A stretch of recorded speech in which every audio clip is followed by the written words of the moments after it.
बातचीत करते हैं। हमारे साथ दो खास मेहमान मौजूद हैं। हमारे साथ स्टॉक मार्केट टुडे की को फाउंडर वीएल अंबाला हैं और मार्केट एक्सपर्ट तपन दोषी भी हैं।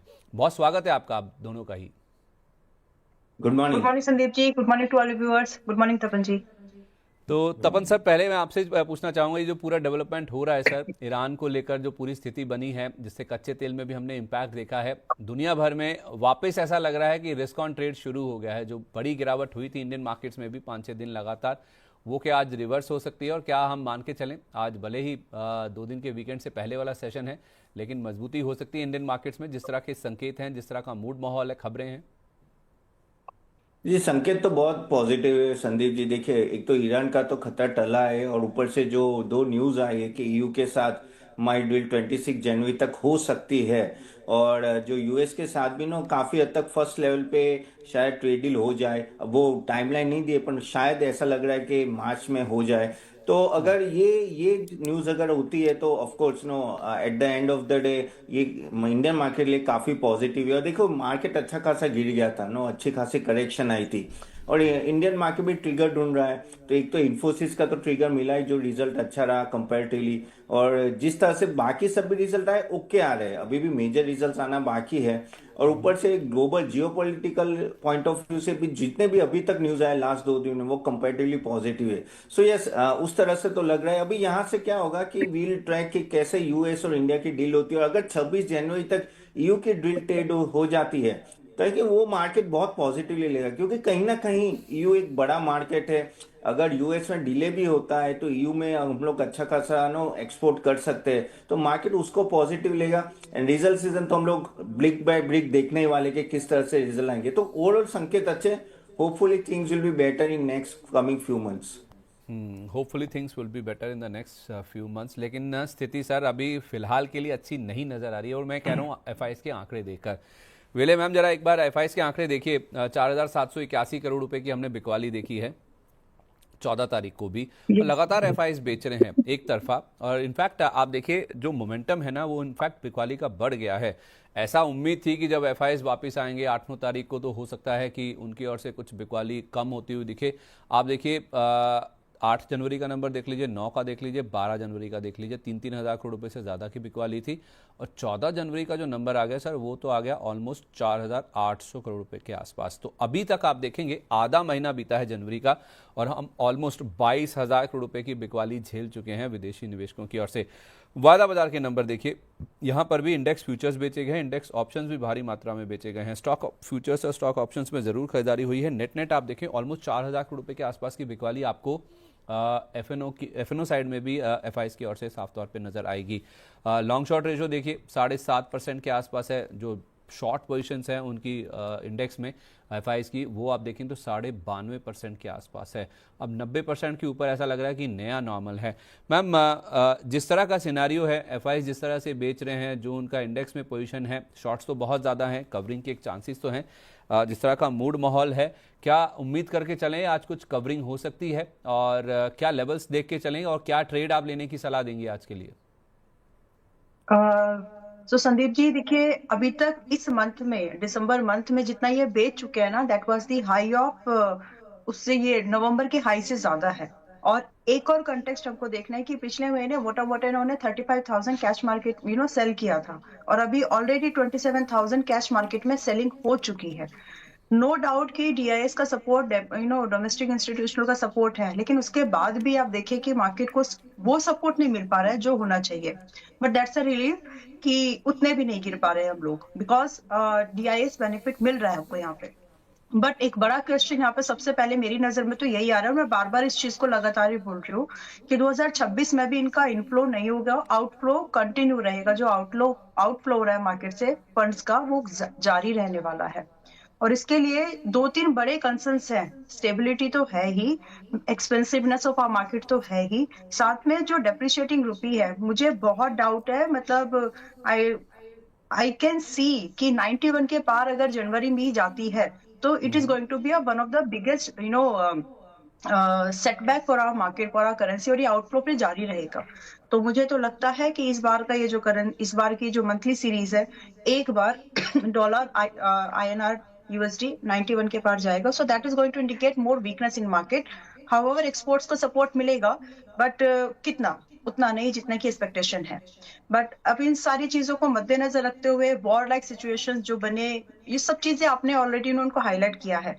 सो अभी हम वापस से निफ्टी को अगर उन सारी चीजों के साथ देखें तो आगे की क्या एक्सपेक्टेशन है। हाँ, हम आज के मार्केट में छोटा सा पुल बैक देख सकते हैं, बट व्हेन आई सी कि क्या निफ्टी अगले 1 या 2 हफ्तों में 25,100 के आसपास आ सकता है, तो मुझे वो प्रोबेबिलिटी दिखती है। पुल बैक को मैं एक्सपेक्ट कर रही हूँ कि पुल बैक रहेगा आज और कल के एक दिन में, 1 या 2 दिन में।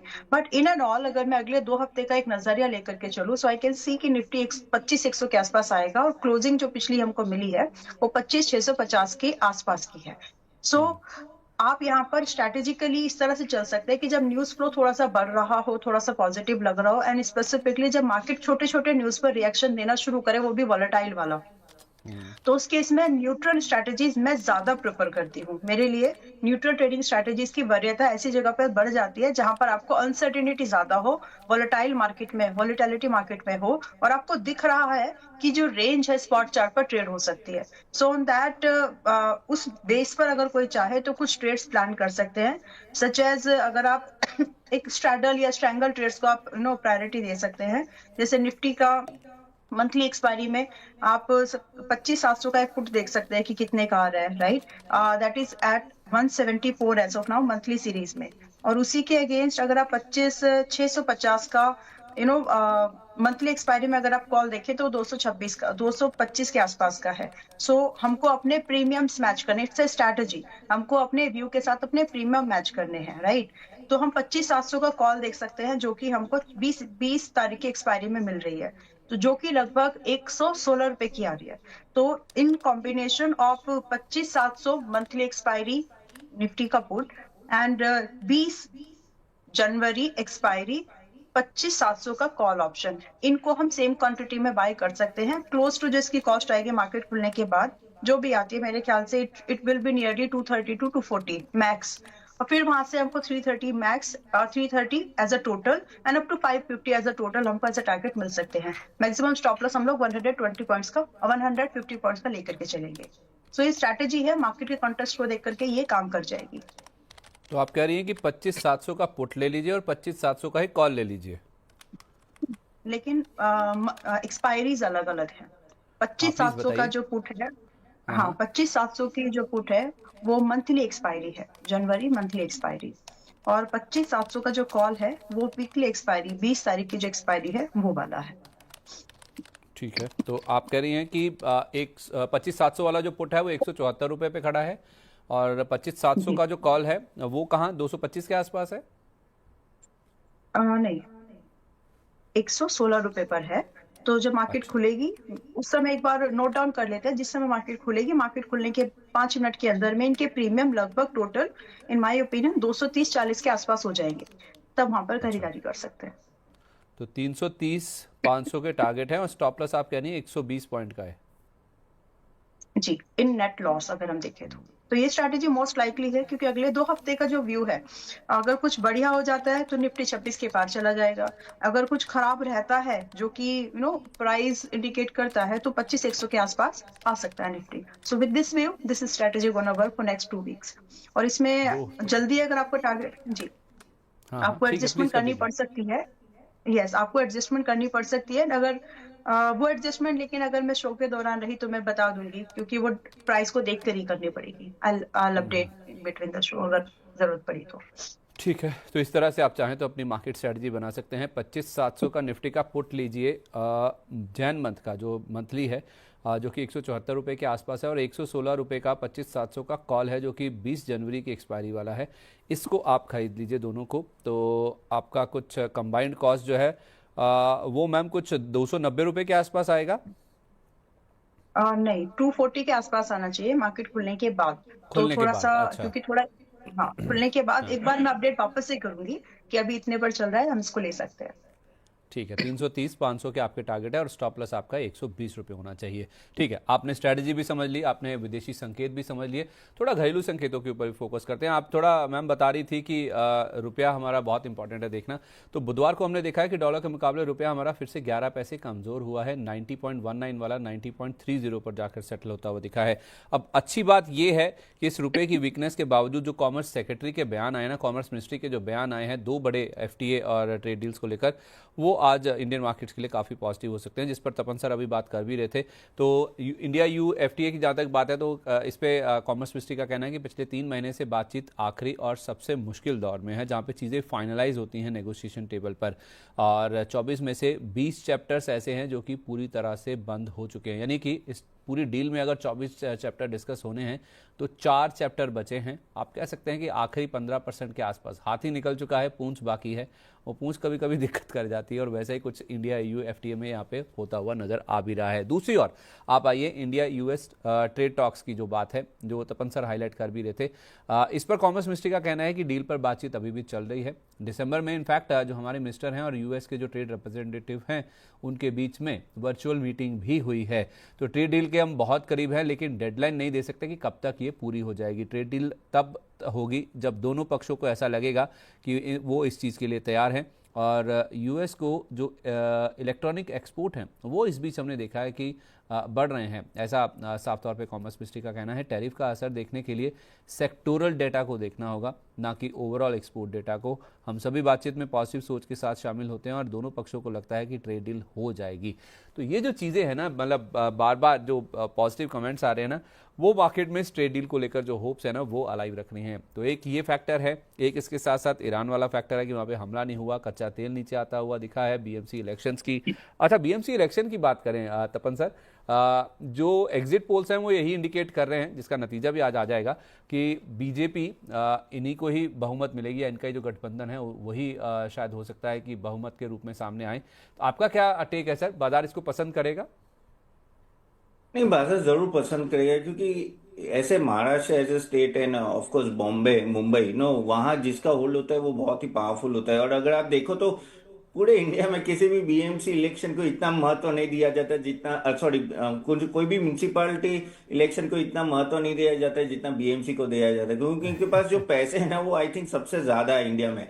तो ऑफ कोर्स अगर ये जीतते हैं तो नो, ओवरऑल बीजेपी के लिए एक मॉरल बूस्टर रहेगा, और महाराष्ट्र के आगे जाके इलेक्शन में भी आई थिंक बीजेपी को वो फायदा रहेगा। तो यस यस 100% आई थिंक अगर आप जीते तो वो मार्केट पॉजिटिव सेंस में ही लेगा। बिल्कुल लेगा, क्योंकि BMC का जो आई थिंक पूरा बजट बनता है ना सर, 65-70 हज़ार करोड़ रुपए बनता है, जो कि कई सारे ऐसे राज्य हैं भारत के जिनके राज्यों से भी ज़्यादा बजट केवल मुंबई का BMC का होता है। तो काफ़ी महत्वपूर्ण है ये बजट। आप कुछ ऐड करना चाह रही हैं मैम? नहीं। अच्छा, मैं आपने स्माइल पास करी ना वो BMC के बजट को लेकर, आई थिंक मुझे लगा शायद आप कुछ ऐड करना चाहती हैं। खैर, ये तो I पॉजिटिव was है just ही है। looking at MMTC. आप क्या देख रही थी? I was just looking at MMTC को देख रही थी, बस nothing हाँ। else. तो कुछ है उसमें कुछ ऐसा MMTC, खास? यस, जैसे बातचीत की थी वैसे ही हुआ। एक बार जब रिकमेंडेशन थी तो 70 दिया था, फिर 70 आने के बाद बोला था कि 61 के आसपास आए तो खरीदना है, एंड बाउंस आया वहां से, फिर वापस से 71 कल के सेशन में चला गया वो। सो आई जस्ट चेकिंग दैट कि हाँ ठीक है, जैसा डिस्कशन हुआ वैसे ही हो रहा है। फर्दर वैसे फर्दर मोर इसमें टारगेट्स अभी ओपन है। इट इज लाइक कि आराम से 78 हो सकता है आज के सेशन में, एंड 90 के जो टारगेट्स हैं, एक थर्ड टारगेट जो था वो भी हिट करने के लिए तैयार लग रहा है। सो वो जो प्राइस स्ट्रक्चरिंग जो दिख रही है बिल्कुल उन चीज की तरफ पॉजिटिव और इंडिकेशन दे रही है कि हाँ ये टारगेट्स हो जाएंगे। चलिए बढ़िया है, अच्छी बात है। अच्छा, आज के सेशन में ना एक अच्छी चीज़ जो है ना, हम चलिए पहले खबरों वाले शेयरों की बात कर लेते हैं।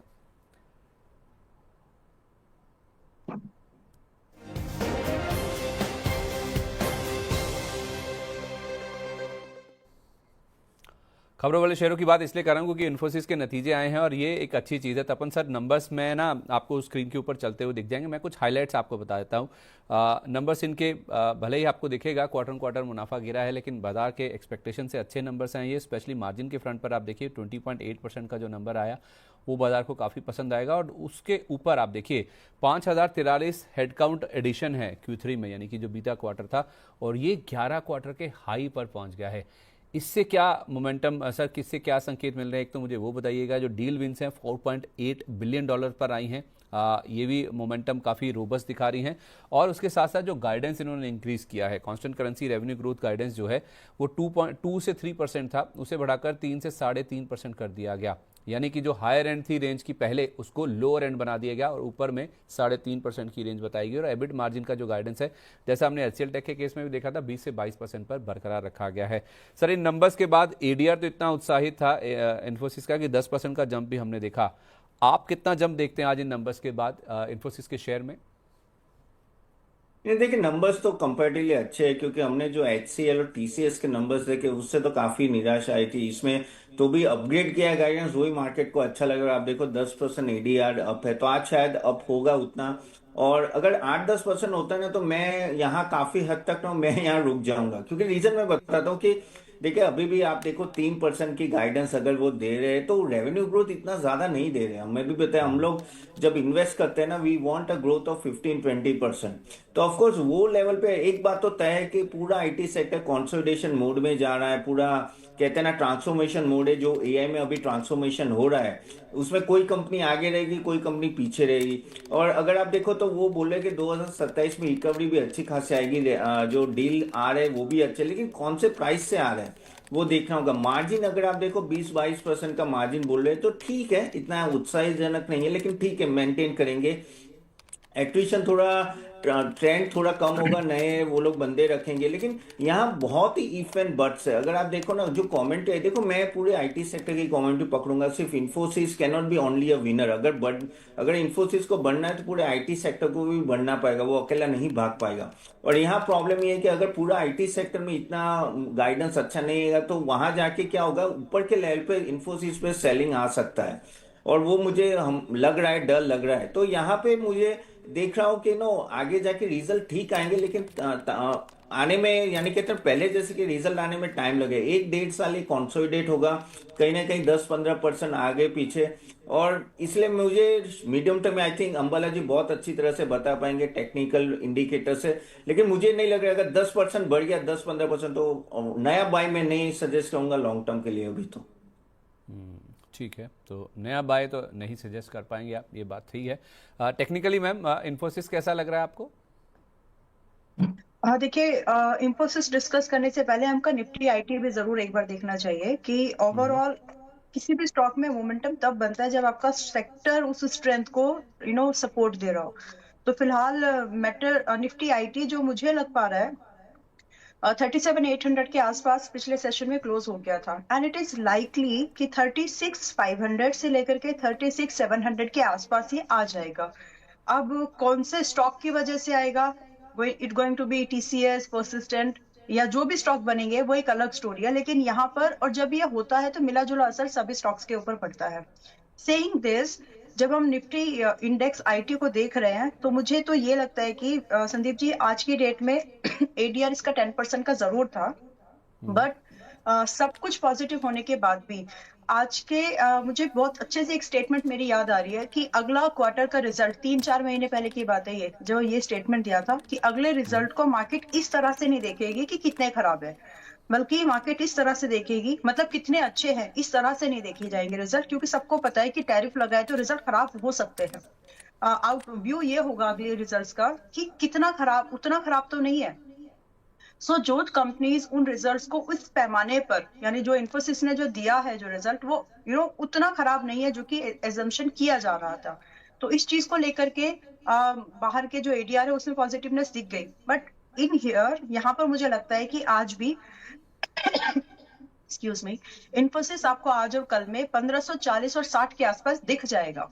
एंड जब आपको ये वहां दिखे तो वहां पर उसको खरीदारी करने की कोशिश कीजिएगा। एक और चीज, जो जो लार्ज पॉकेट्स है, छोटे mid caps small caps companies में आज के समय में अनसर्टिनिटी ऑफ द बिजनेस ज्यादा है। अब ऐसी जगह पर अगर कोई एक लार्ज पॉकेट एक बड़ी कंपनी या एक लार्ज कैप कंपनी अगर आपको ये बोल रही है कि हमारी प्रोजेक्शन है कि 22-20 के आसपास में अपना मार्जिन को स्टेबल रखने की कोशिश करेंगे, तो ये इन्वेस्टर्स को एक कॉन्फिडेंस दे देती है कि हाँ ठीक है भैया, ये थोड़ा सा बेटर इन्वेस्टमेंट अपॉर्चुनिटी लग रही है, रादर अनसर्टिनिटी के दौर में हम स्मॉल कैप या मिड कैप को चूज करें। तो ये जब आपको ये डिप मिले, तो इसके साथ जब आप इसको मैच करके देखेंगे डॉट टू डॉट, तो फिर आपको ये समझ में आएगा कि ये आपको अगर डिप देगा, चांसेस बनेंगे अगर आपको ये डिप दे दे 1540-60 के आसपास, तो खरीदारी का व्यू रख के हम यहाँ पर एक टारगेट एक्सपेक्टेशन रख सकते हैं, which is going to like कम से कम आपको 1680 के आसपास का फर्स्ट टारगेट, और लगभग लगभग जो इन्होंने बायबैक वाला प्राइस रखा था ना 1800 रुपए का, सेकंड टारगेट वो, और जो व्यू है वो 6 महीने का है। तो कोशिश करें, वेट करें एक्चुअली कि थोड़ा सा करेक्ट हो जाए, थोड़ा सा डिप आ जाए, तो वहां पर आप खरीदारी का भी बिल्कुल रख सकते हैं। रही बात स्टॉप लॉस, तो स्टॉप लॉस हमें यहाँ पर 1460 का मोर देन इनफ है। अब अगर ये गैप अप हो जाए तो तुरंत जंप इन नहीं करना है, सही भाव पर ही बाय करिए, क्योंकि इस तरह के स्टॉक पूरे साल भर में उतने भी नहीं चलते जितने की एक रेंज है इनकी, उससे ज्यादा नहीं चल पाते। तो अगर उससे ज्यादा कुछ दिन में चल गए तो ठंडे होंगे, करेक्ट होंगे, उसके बाद वापस से शुरू होंगे। तो वो एक व्यू है, सावधानी से इसमें ट्रेड करिए, डिप मिले तो खरीदिएगा। टारगेट आपने क्या दिया, एक बार बताएंगे please? Yes, 1680 and 1800 down the line 6 month. 1680 और 1800, और आप करेंगे 1460 रुपए का आपको स्टॉप लॉस रखना चाहिए, और ये व्यू है 6 महीने का। हाँ जी, हाँ जी, ठीक है, लेस देन perfect 6 है। month actually. ठीक है, ओके, परफेक्ट है।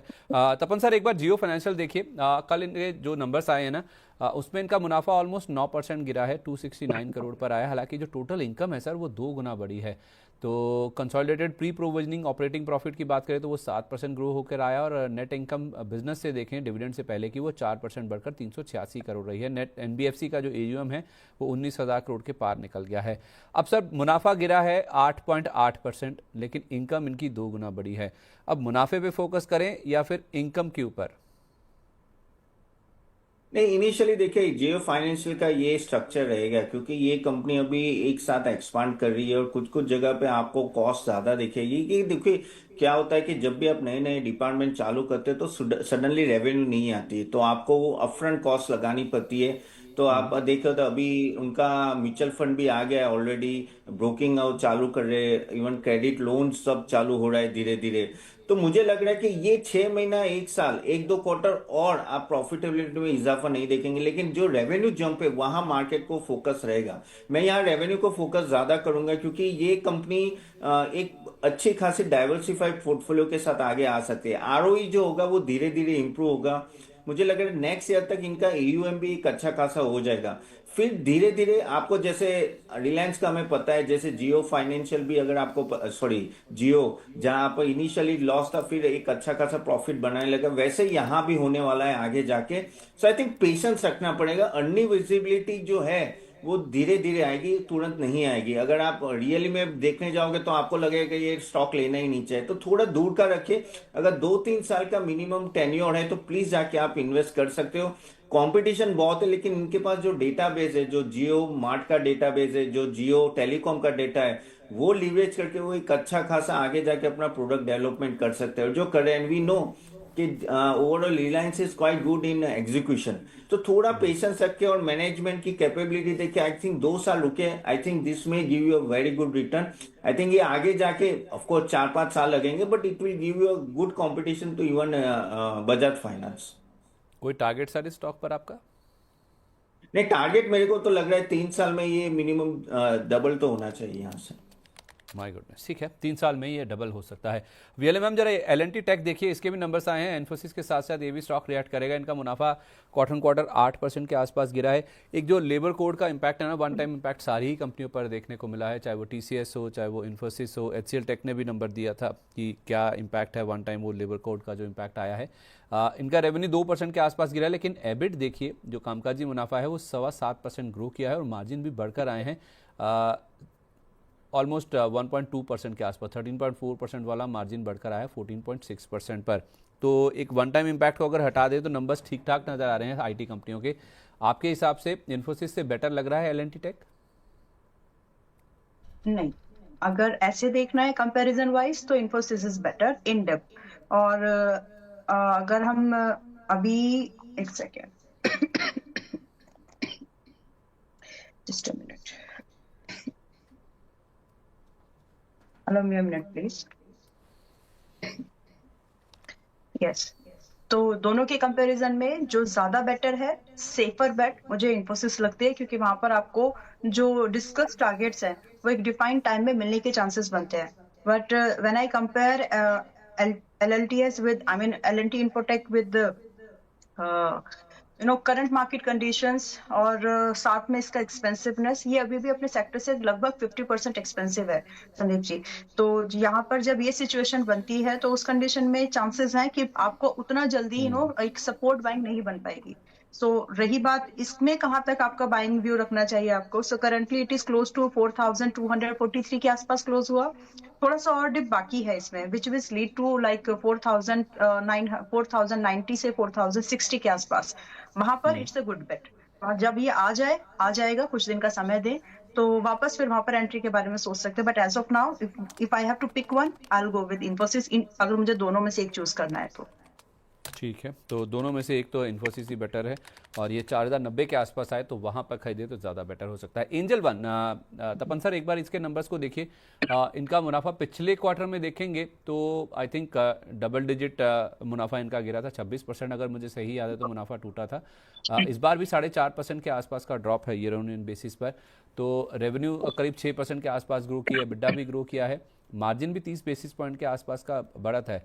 तो सर वो पिछले नंबर से या पिछले क्वार्टर से अगर कंपेयर करें तो क्या मान के चलें वो जो डेरिवेटिव्स सेगमेंट में जो कर्ब्स लगे थे या फिर सेबी की ओर से नियम सख्त किए गए थे, उसका इम्पैक्ट पूरा हो चुका है, यहाँ से धीरे धीरे से ही रिकवरी दिख रही है, क्योंकि उतने नंबर्स खराब नहीं दिख रहे हैं मुनाफे भाई जितना आपने पिछले क्वार्टर्स में देखे थे।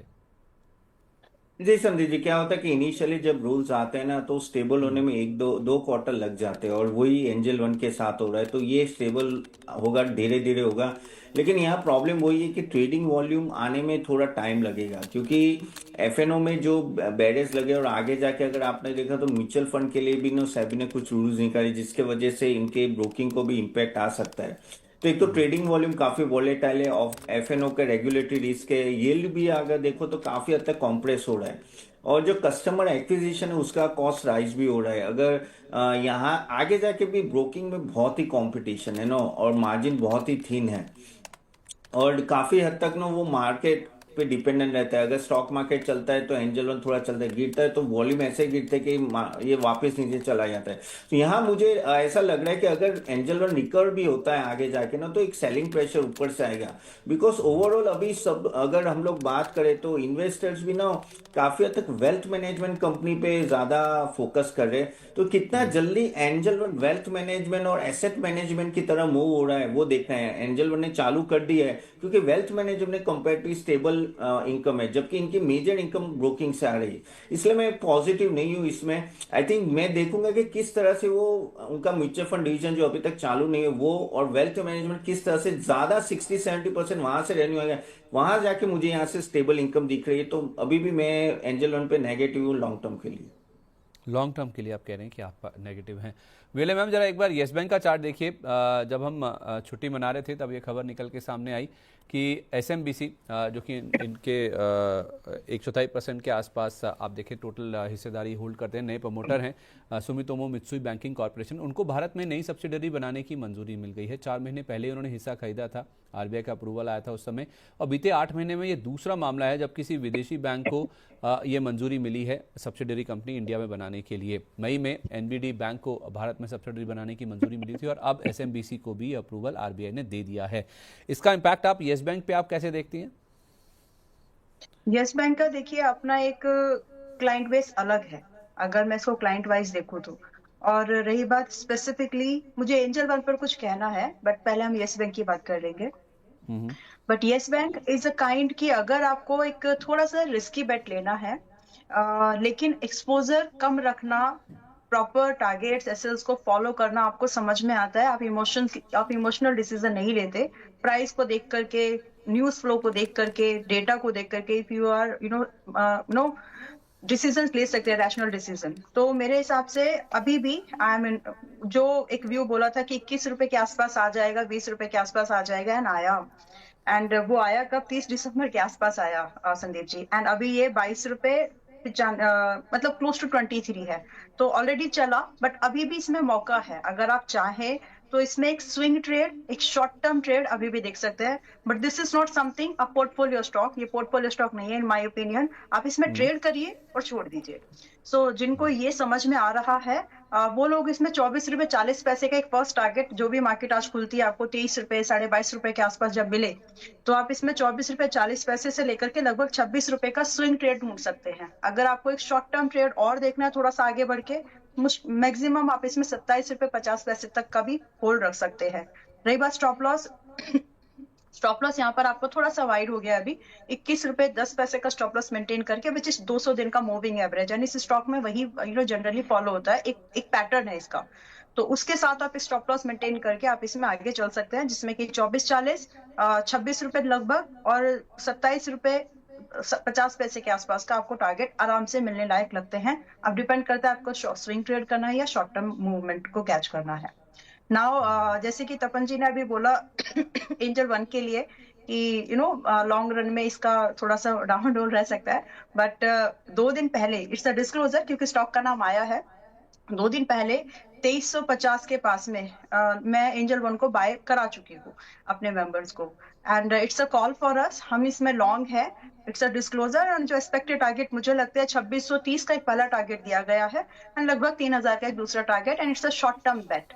सो अगर क्योंकि आप ही के शो में आप किसी को एक बार पहले भी बोला था, मतलब कोई दूसरे आपका ही मनी 9 का ही शो था लेकिन दूसरा था, तो वहां पर भी ये व्यू शेयर किया गया था। तो सिमिलर व्यू है। अब क्योंकि कोई मना कर रहा है कोई हाँ कर रहा है तो लोग कंफ्यूज ना हो, तपन सर ने एक इस तरह से शायद उसको डिस्कस किया है कि अगले 2 साल का क्या व्यू है, और मैंने वही डिस्कशन किया है कि अगले कुछ दिनों में कुछ हफ्तों में क्या हो सकता है, ताकि आपको मूवमेंट जो 2 साल में बनना है वो यहाँ पर बनेगा कि नहीं बनेगा।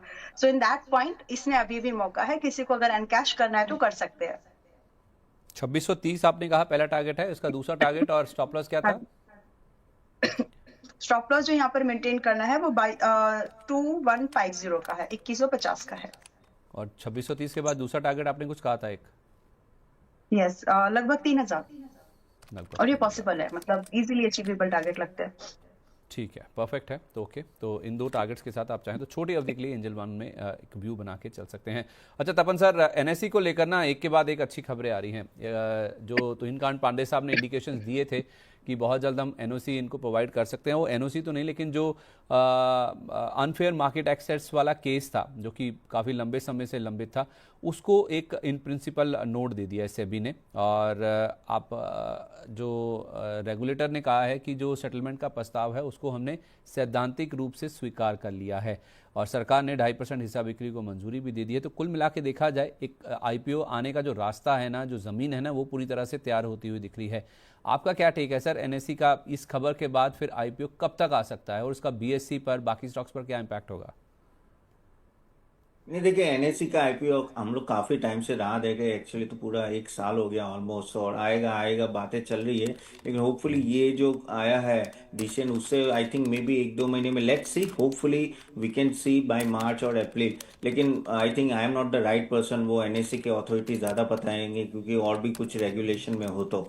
लेकिन इससे इम्पैक्ट बहुत अच्छा आता है, बड़ा आता है ओवरऑल कैपिटल मार्केट स्टॉक्स में भी, क्योंकि NSC we know the it's a torch barrier. तो अगर उनका अगर लिस्टिंग अच्छा होता है और अच्छे वैल्यूएशन में आता है तो बीएससी को बूस्ट मिलेगा। अगर उनका वैल्यूएशन है, अगर आईपीओ बैंड ही अगर नीचे आ गया वैल्यूएशन, तो देखो बीएससी हमेशा थोड़ा तो डिस्काउंट में चलने वाला है एनएससी के सामने, तो अपने आप एनएससी का भी, सॉरी बीएससी का भी डिवैल्यूएशन हो सकता है। सो बीएससी के लिए सबसे बड़ा मायने रखता है ना, क्योंकि वो एक पहली बार कोई पीयर कंपनी, उनकी peer company, direct peer company आने वाली है जो उनसे बड़ी है। So of course no, overall BSC को हमें देखना पड़ेगा। लेकिन आई थिंक वैल्यूएशन एनएससी का इतना भी कम नहीं आएगा, क्योंकि एनएससी जिस तरह से काम कर रहे हो और नंबर 1 है, तो उसमें फर्क पड़ेगा। लेकिन ओवरऑल कैपिटल मार्केट सभी स्टॉक्स में बूस्ट आएगा। एनएससी का अच्छा लॉन्च होना वो पूरे कैपिटल मार्केट स्टॉक्स के लिए बहुत ही इंपॉर्टेंट है। ठीक है, परफेक्ट है। इस बीच मार्केट खुलने वाला है। लेकिन एक विले मैम बस पेटीएम पे आपकी राय लेना चाहूँगा। पेटीएम में हुआ क्या है, लिस्टिंग के बाद से अब तक जो लिस्टिंग का इतिहास है इनका, उसके बाद से पहली बार ऐसा हुआ कि म्यूचुअल फंड की हिस्सेदारी घटी है। दिसंबर तिमाही में क्या हुआ है, 14.34% पर म्यूचुअल फंड का हिस्सा रह गया, जो कि 16% के आसपास का था। और रिटेल निवेशकों की बिकवाली तो लगातार स्टॉक पे बरकरार ही है। आपकी राय पेटीएम पर ये म्यूचुअल फंड्स के स्टेक के डाइल्यूशन के बाद? एक और चीज है इसमें, ईयर ऑन ईयर बेसिस पर अगर हम देखें तो 4.63% का ईयर ऑन ईयर बेसिस की बात कर रहे हैं, तो इसमें एफआईआईज ने भी अपने स्टेक को घटाया है। सो थोड़ा सा कॉशियस अप्रोच के साथ अगर आप एक लिमिटेड एक्सपोजर में पोजीशन है, बने रहिए, उतना अग्रेसिव एग्जिट लेने की जरूरत नहीं है। बट मैं ये जरूर सजेस्ट करूंगी कि स्टॉप लॉस मेंटेन रखिए इस बार, क्योंकि अब नया भाव, नई रैली आने से पहले, मतलब दैट वी आर डिस्कसिंग कि 1400 या 1600 के आसपास अगर एक साल में जाने की हम तैयारी कर रहे हैं, सो हमें ये भी समझना है कि लगभग ये 1600 आज के प्राइस से 20% दूर है। सो उसके लिए आपको एक स्टॉप लॉस रखना चाहिए अगर आप पहले से हैं इसमें।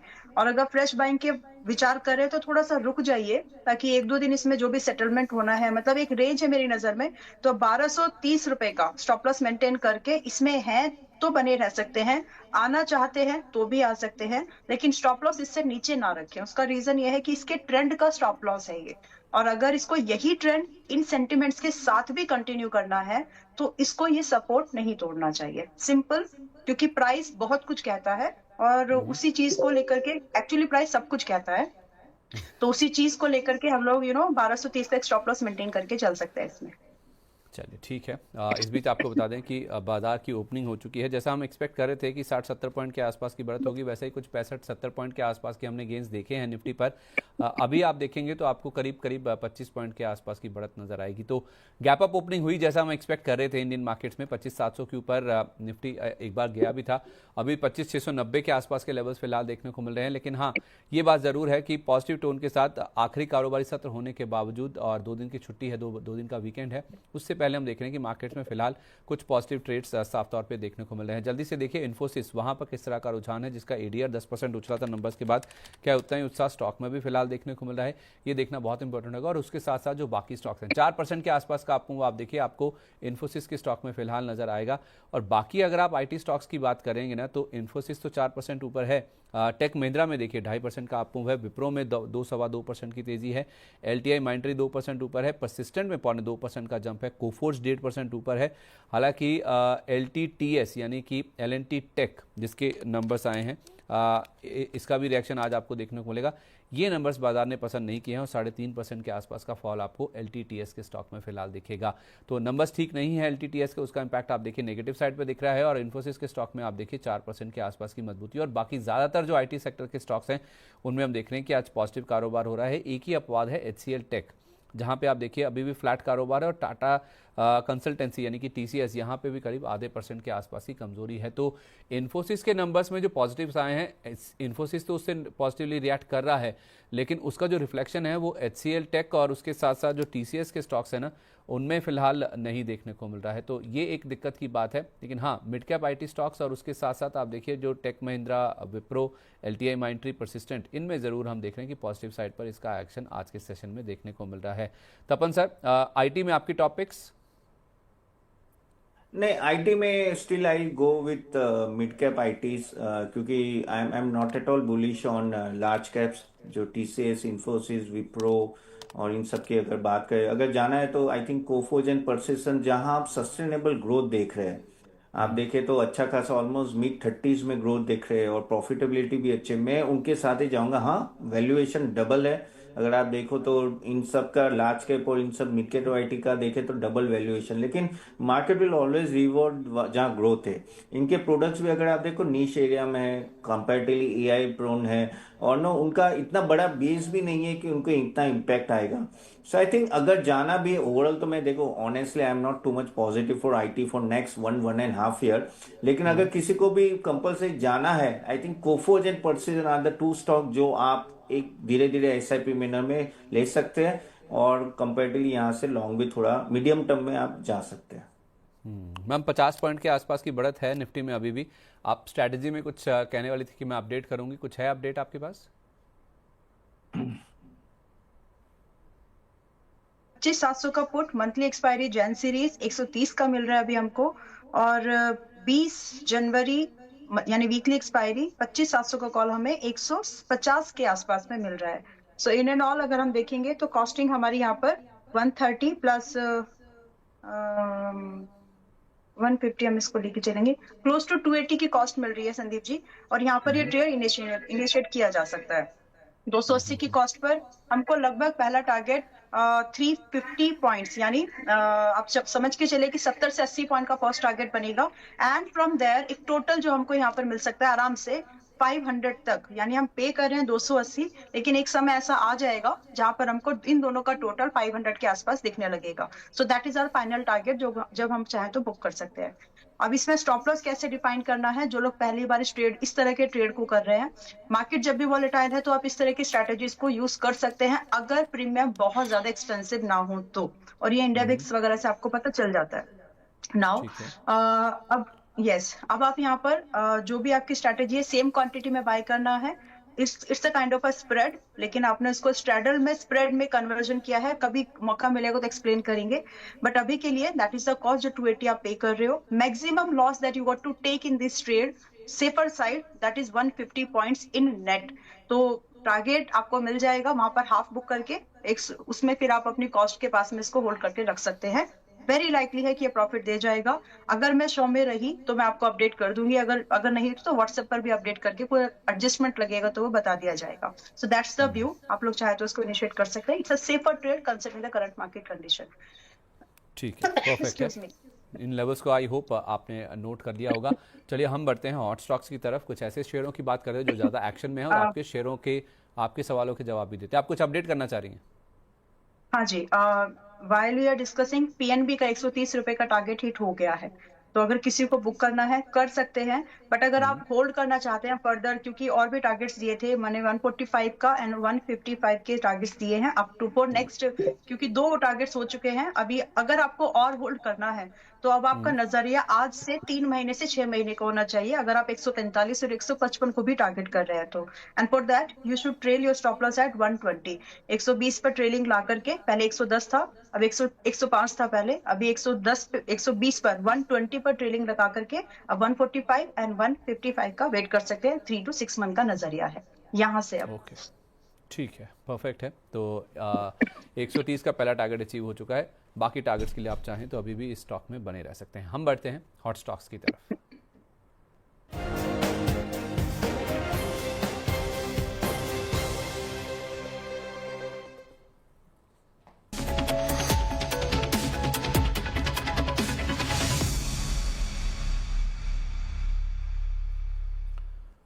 हॉट स्टॉक्स में जो पहला नाम है ना वो है एचबीएल इंजीनियरिंग का। आज इस स्टॉक में एक बड़ा फॉल देखने को मिला, डबल डिजिट लॉसेस हैं। तपन सर एक बार एचबीएल इंजीनियरिंग देखिए, ये 12.5% नीचे है। कुछ खबर आई है जिस वजह से इतना बड़ा इंपैक्ट दिख रहा है स्टॉक में? नहीं देखिए, एचबीएल इंजीनियरिंग ऑफ कोर्स आज 12% डाउन है, और अगर मैं जो रिजल्ट तो आई थिंक नहीं आया है, I think if I am not wrong, तो यहाँ कुछ और ही लग रहा है, लेकिन हाँ खबर की मुझे पता नहीं है। लेकिन अगर मैं HBL engineer fundamental point of view से तो देखूँ तो उसने डिसेंट परफॉर्म किया था लास्ट कुछ टाइम पे से, और नो फ्यू क्वार्टर भी अगर मैं देखूँ तो एक अच्छा खासा नो रिटर्न भी दिया है। द ओनली थिंग वो था कि थोड़ा वैल्यूएशन वाइज बढ़ गया था, और उसके वजह से आई थिंक नो थोड़ा प्रॉफिट बुकिंग है, लेकिन सही में यहाँ इतना गिरा है तो कुछ खबर आई जो sorry I am not aware of that. लेकिन अगर यहाँ से अगर खड़ी खबर बड़ी नहीं तो आई थिंक धीरे धीरे आप एक्यूमुलेट कर सकते हो। ओवरऑल स्टॉक में इतने मुझे लग रहा है कि आगे जाके स्ट्रेंथ है, क्योंकि जो डिफेंस इलेक्ट्रॉनिक्स है ना वो 20% सीजर से ग्रो हो सकता है उनका, और मार्जिन स्टेबिलिटी भी मुझे दिख रही है 25% के आसपास। तो थोड़ा लेगेसी ऑर्डर्स है, उस पर एग्जीक्यूशन पे काम करना पड़ेगा, और थोड़े जो लार्ज प्रोजेक्ट्स हैं उनमें शायद डिले हो रहा है, उसके वजह से एक प्रॉब्लम आ रही होगी। लेकिन आरओसी भी अच्छा है, स्ट्रॉन्ग ऑर्डर बुक विजिबिलिटी है, तो थोड़ा नीचे आते हैं तो आप धीरे धीरे लॉन्ग टर्म के लिए तो I think I M okay with this stock, you can accumulate currently. विलय मैम जरा रेलवे स्टॉक्स को देखिए। कर्नेक्स माइक्रो बुधवार को भी काफ़ी अच्छा चला था, आज फिर से आप देखिए 7% के आसपास का आप मूव है। आरवीएनएल भी ऊपर है, आईआरएफसी में भी गेंस हैं 0.1% के आसपास, राइट्स भी ऊपर चल रहा है। तो ये बजट से पहले क्या रेलवे वाली रैली लंबी चलने वाली है? कोई ट्रेड्स अभी भी जहां पे लॉन्ग्स लिए जा सकते हो, ट्रेड इनिशिएट किए जा सकते हो? लेट नहीं है, 1% अभी भी 630 के आसपास ही है। तो IRCTC अपने पेस से चलेगा, बट हाई बीटा जैसा नहीं मूवमेंट होगा। इसको अभी भी खरीदा जा सकता है। बट जब आपने कार्नेक्स का नाम लिया है संदीप जी, तो कार्नेक्स मेरे ख्याल से रिकमेंडेशन में भी रहा है आपके शोज में, और साथ में हमारे मेंबर्स के साथ भी मैंने इसको ट्रेड रिकमेंडेशन के तौर पर दिया है और 2 बार इसको शेयर किया है। एडिशन कराया था 13 जनवरी को, मतलब 1110-18 के आसपास में, कि 1120 के आसपास फिर से खरीद लीजिए, एडिशन करिए। और पहली बार अटेम्प्ट में 23 दिसंबर को ये बाय कराया था। एंड जो हमारे लिए पहले टारगेट है, इट्स अ डिस्क्लोजर, जो मेरे लिए यहाँ पर पहला टारगेट मैं देखती हूँ, अच्छा खासा टारगेट 1500 का है। तो और आज इसका 1420 का हाई बन गया है। So as a disclosure first target अभी भी हिट नहीं हुआ है। I have a bullish view on this, और जब ये डिप में आया तो हमने इसमें और एडिशन ही किया है। एंड व्यू मेरा अभी भी इंटैक्टेड है। 1500 का टारगेट आराम से ये स्टॉक हिट कर सकता है। एंड आज का इसका अगर मैं अपर सर्किट देखूं तो 1508 का है, लाइकली हिट कर देगा। 1-2 दिन का तो मतलब आज कर दिया तो बहुत बढ़िया, लेकिन 1-2 दिन के अंदर में 1500 आ जाना चाहिए, दैट्स माय व्यू। तो कार्नेक्स पे डिस्क्लोजर है। रही बात ठीक फ्रेश है। बाइंग को लेकर के, तो IRCTC को अगर किसी को कंसीडर करना है, so they can think of IRCTC। एक सेपर बैट है, क्योंकि आप बहुत निचले स्तर से इसको खरीदने की कोशिश कर रहे हैं। हाउएवर अगर IRCTC जैसे स्टॉक चलेंगे तो कार्नेक्स जैसे स्टॉक भी चलेंगे। उसका रीजन ये है कि ये स्टॉक जो है एक काइंड ऑफ एक सिमिलर पॉकेट से, ठीक है। तो अगर आप चाहें तो कार्नेक्स को भी लोअर प्राइस पर खरीदने की कोशिश कर सकते हैं। फिलहाल IRCTC एक अच्छा बेट है, जो कि 631 पर है। बॉटम बाइंग अपॉर्चुनिटी है ये। तो यहाँ से आप लगभग खरीद रहे हैं अगर, तो 670 का पहला टारगेट एंड क्लोज टू 710 का, यानी 710 का दूसरा टारगेट तो आराम से लेकर के चल सकते हैं। स्टॉप लॉस हम यहाँ पर 580 का मेंटेन करके 1 या 2 दिन के अंदर अगर ये वापस आपको 610 पर मिले तो थोड़ा बहुत एडिशन जरूर कर ले, ताकि आपका प्राइस जो है वो 620 का बन जाए average price. And then you can hold it. Possible target आपका 670 से लेकर के 710 बहुत पॉसिबल है। ठीक है, ओके, परफेक्ट है। तो आप रेलवे में इस तरह से अप्रोच कर सकते हैं। ऐसा मैं कनेक्स माइक्रो को देख रहा था, तपन सर, इनको क्या हुआ ना कि 2466 करोड़ रुपए का कवच का नया ऑर्डर मिला है, और कवच के जो ऑर्डर्स है ना वो HBL इंजीनियरिंग या फिर कनेक्स माइक्रो के लिहाज से नंबर्स में काफ़ी इंपॉर्टेंट है। तो आई थिंक कनेक्स को ऑर्डर मिल गया और HBL को नहीं मिला, शायद वो वाली कहानी बन रही है क्या? नहीं, वो एक एंगल हो सकता है, क्योंकि कनेक्स को ना कंपैरेटिवली एक अच्छा खासा अगर आप देखें तो मूवमेंट भी आई है। और क्या है कि देखो, जब रेलवे स्टॉक्स ऐसे भी जिस तरह से अभी बजट आने वाला है तो काफी लाइमलाइट में रहे, और ये चालू हो जाता है ना कि किसको ऑर्डर मिलेगा किसको नहीं, और आगे जाके रेलवे की पॉलिसी क्या रहेगी। So one of the reason may be आप जो बोल रहे हो वो सही हो सकता है। इनर डिटेल्स हमें बताना चाहिए, लेकिन कनेक्स उस तरह से कंपैरेटिवली ठीक ठाक परफॉर्म कर रहा है। एंड आई थिंक वहां अगर आप देखें तो एक कंसिस्टेंसी थोड़ी दिख रही है, और जिस तरह के आगे जाके इनके प्रोजेक्ट्स है वहां भी थोड़े बुलिशनेस अगर आप रहो तो I think that is but obvious. So इस कनेक्ट में positive comparatively to HBL, but HBL valuation wise I think ठीक ठाक हो रहा है धीरे धीरे। दैट्स मैंने बोला कि SIP मैनर में इन्वेस्ट कर सकते हैं। ठीक है। VLA मैम, आप MMTC की बात करी थी, आज वो तो नहीं चल रहा है, लेकिन कोई ना कोई PSU हम देखते हैं कि रोज कमान पकड़ता है और वहाँ पे अच्छा मूव बनता है। आज शायद IFCI का दिन है। क्यों मैं ऐसा कह रहा हूँ? क्योंकि IFCI में आप देखिए 60 रुपये के आसपास का लेवल है, 7.25% का स्टॉक में आप देखिए जंप आपको नजर आएगा। और अगर मैं सही स्क्रीन पर देख रहा हूँ तो 3 करोड़ 18 लाख शेयरों का वॉल्यूम हो चुका है। कितना हुआ है? 15 मिनट भी नहीं हुए बाजार खुले हुए, और 3 करोड़ शेयरों से ज़्यादा का वॉल्यूम हो चुका है। क्या दर्शा रहा है मैम ये इतने वॉल्यूम्स के साथ जो बाइंग इंटरेस्ट बन रहा है IFCI में? IFCI सिर्फ एक चीज दिखा रहा है कि इस साल का जो जो नॉन बैंकिंग सेक्टर्स हैं, मतलब इसको मैं एक रेफरेंस से जरूर डिस्कस करना चाहूंगी।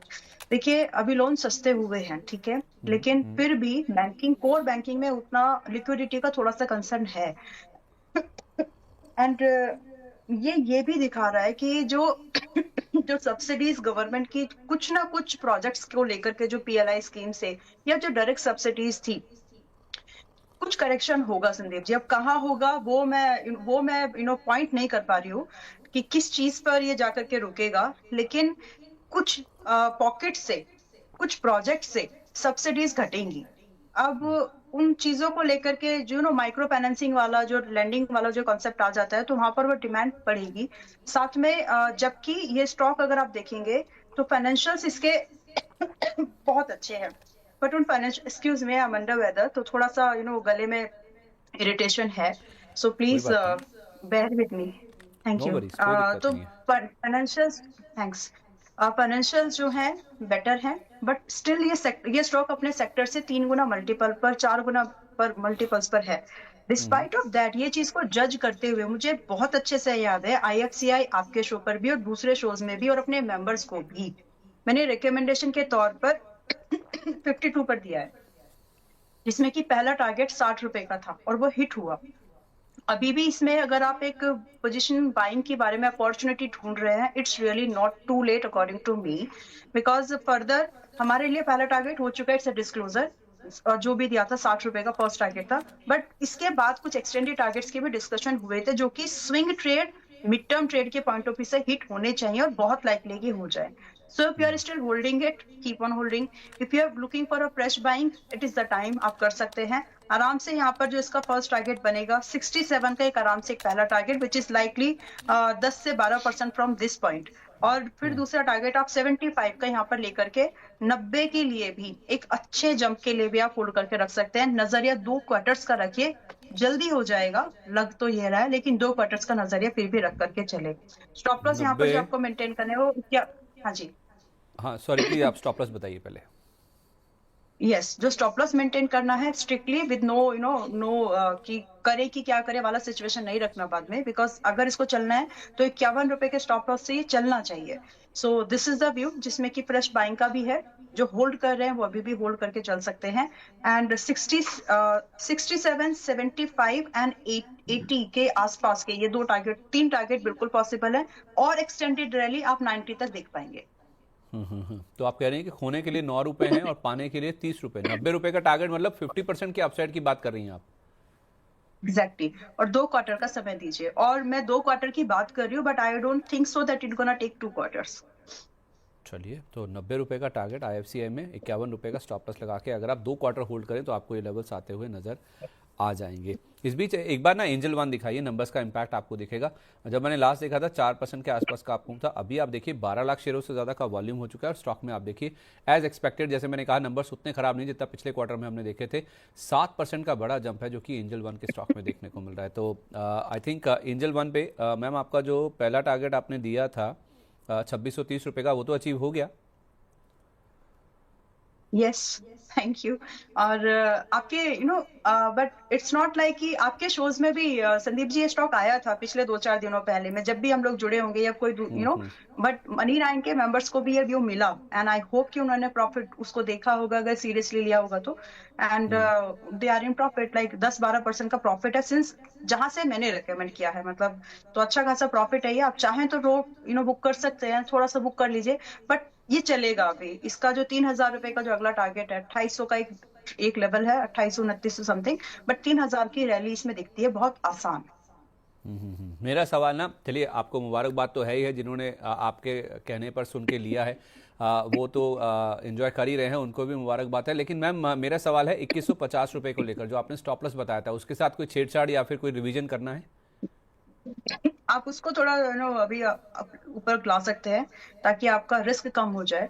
एंड उसके साथ साथ स्टॉप लॉस जो अगर आपको रखना भी है तो 2400 रुपए पर अभी आप लाके रख सकते हैं, क्योंकि ऑलरेडी 10% का मूवमेंट है ये।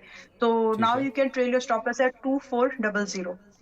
सो बट ये ठीक है। स्टॉक अच्छा है संदीप जी, मतलब फाइनेंशियल स्टॉक्स जो हैं चलेंगे, लेकिन आपको स्टॉक में कौन सा लेना है वो जरूर देखना है। सारा सब तो नहीं चलेंगे, लेकिन कुछ तो चलेंगे, और angel one is one of them जो चल सकता है आगे और भी।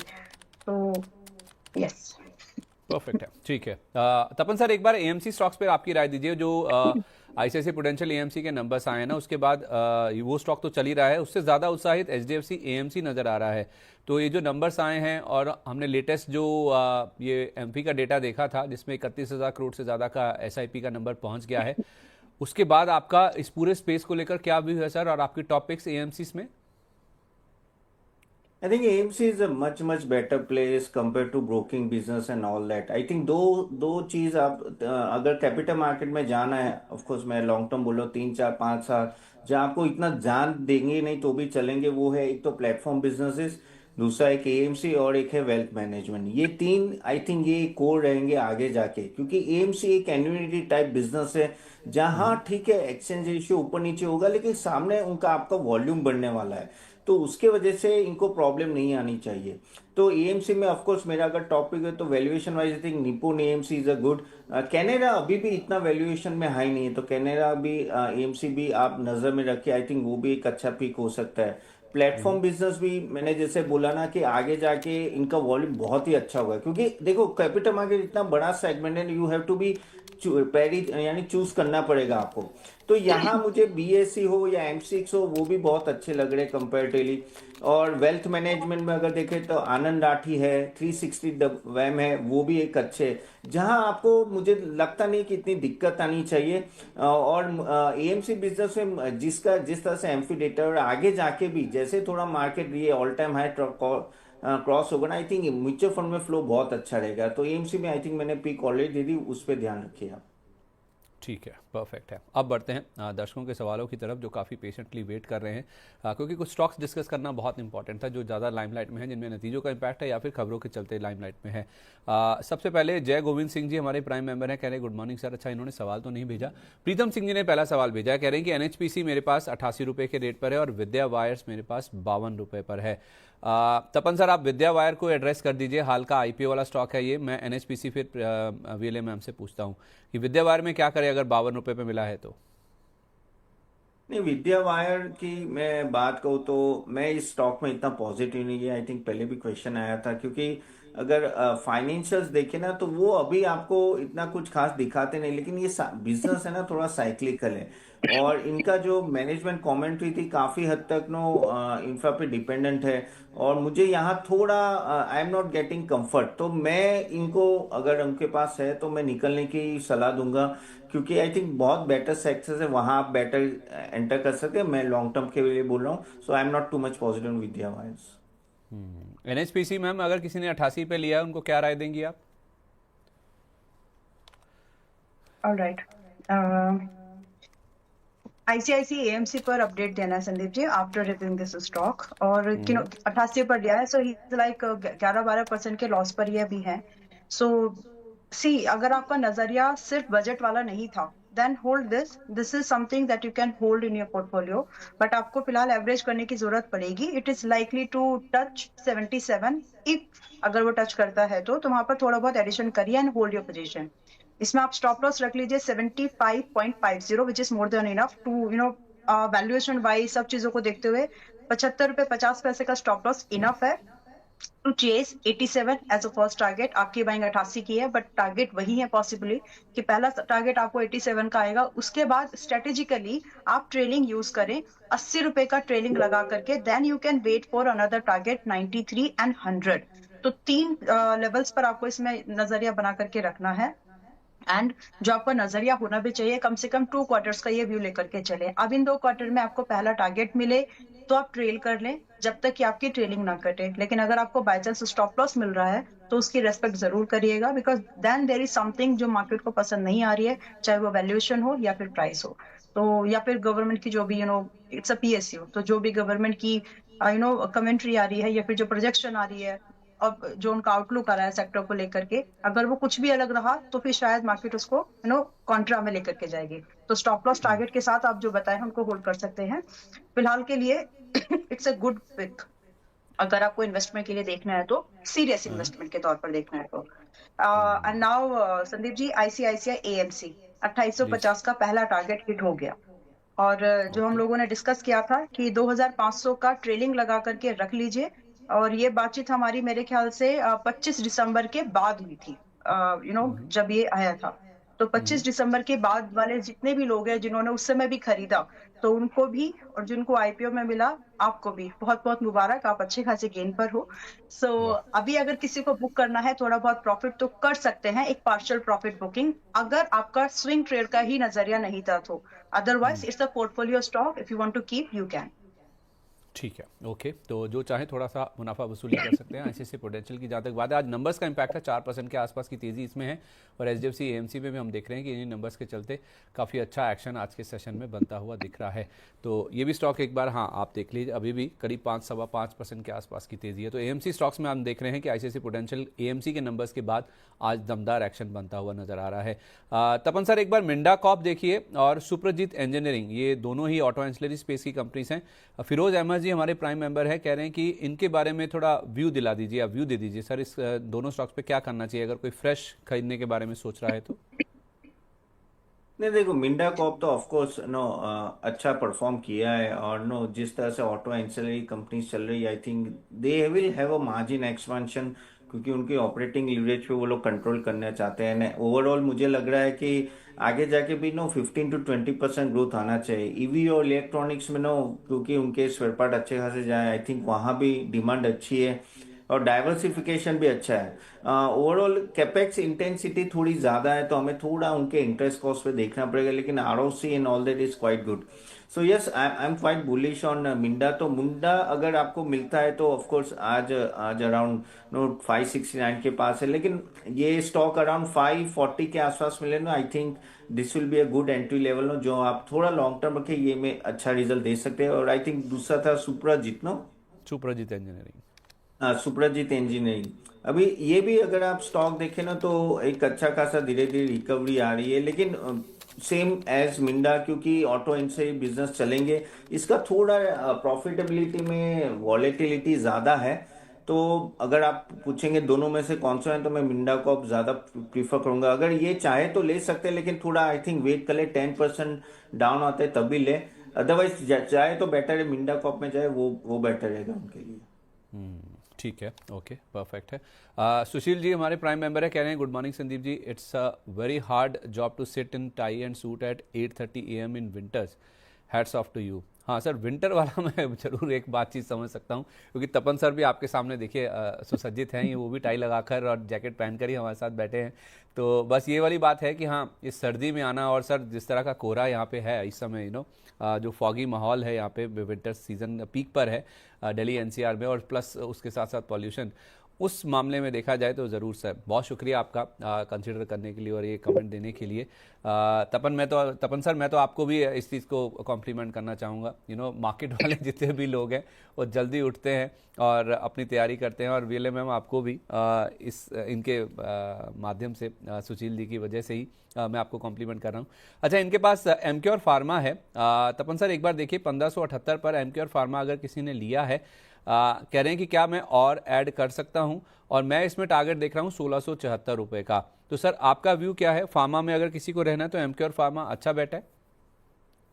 नहीं, एमक्यू ने अच्छा परफॉर्म भी किया है, और आप देखिए consistently year on year and quarter to quarter no इनका मार्जिन थोड़ा एक्सपांड हो रहा है, धीरे धीरे इनकी प्रॉफिटेबिलिटी अच्छी हो रही है, और इवन जो गाइडेंस भी है जो मैनेजमेंट का, वो अच्छा खासा है, नेक्स्ट कर है। उनके कुछ पेटेंट्स है जो अभी आ रहे हैं, आई थिंक वो मार्केट में आएंगे, तो वहां से भी आप देख पाओगे कि रेवेन्यू ग्रोथ होगी। रेवेन्यू ग्रोथ में अभी भी थोड़ा क्वेश्चन मार्क है, जो लास्ट टाइम मैनेजमेंट ने एड्रेस किया कि आगे जाके हमारा इंप्रूव होगा, और वही मार्केट थोड़ा उनको बेनिफिट दे रहा है, क्योंकि अगर आप देखो तो प्रॉफिट ग्रोथ भी ना पिछले 3 साल से इतना नहीं बढ़ा था, लेकिन अभी आई थिंक पिछले कुछ क्वार्टर से ये स्पाइक मैंने देखना चालू हुआ है। तो yes, I am quite positive. अगर मैं वैल्यूएशन की अगर बात करें तो around 36 which is okay, which is pharma में रहेगा।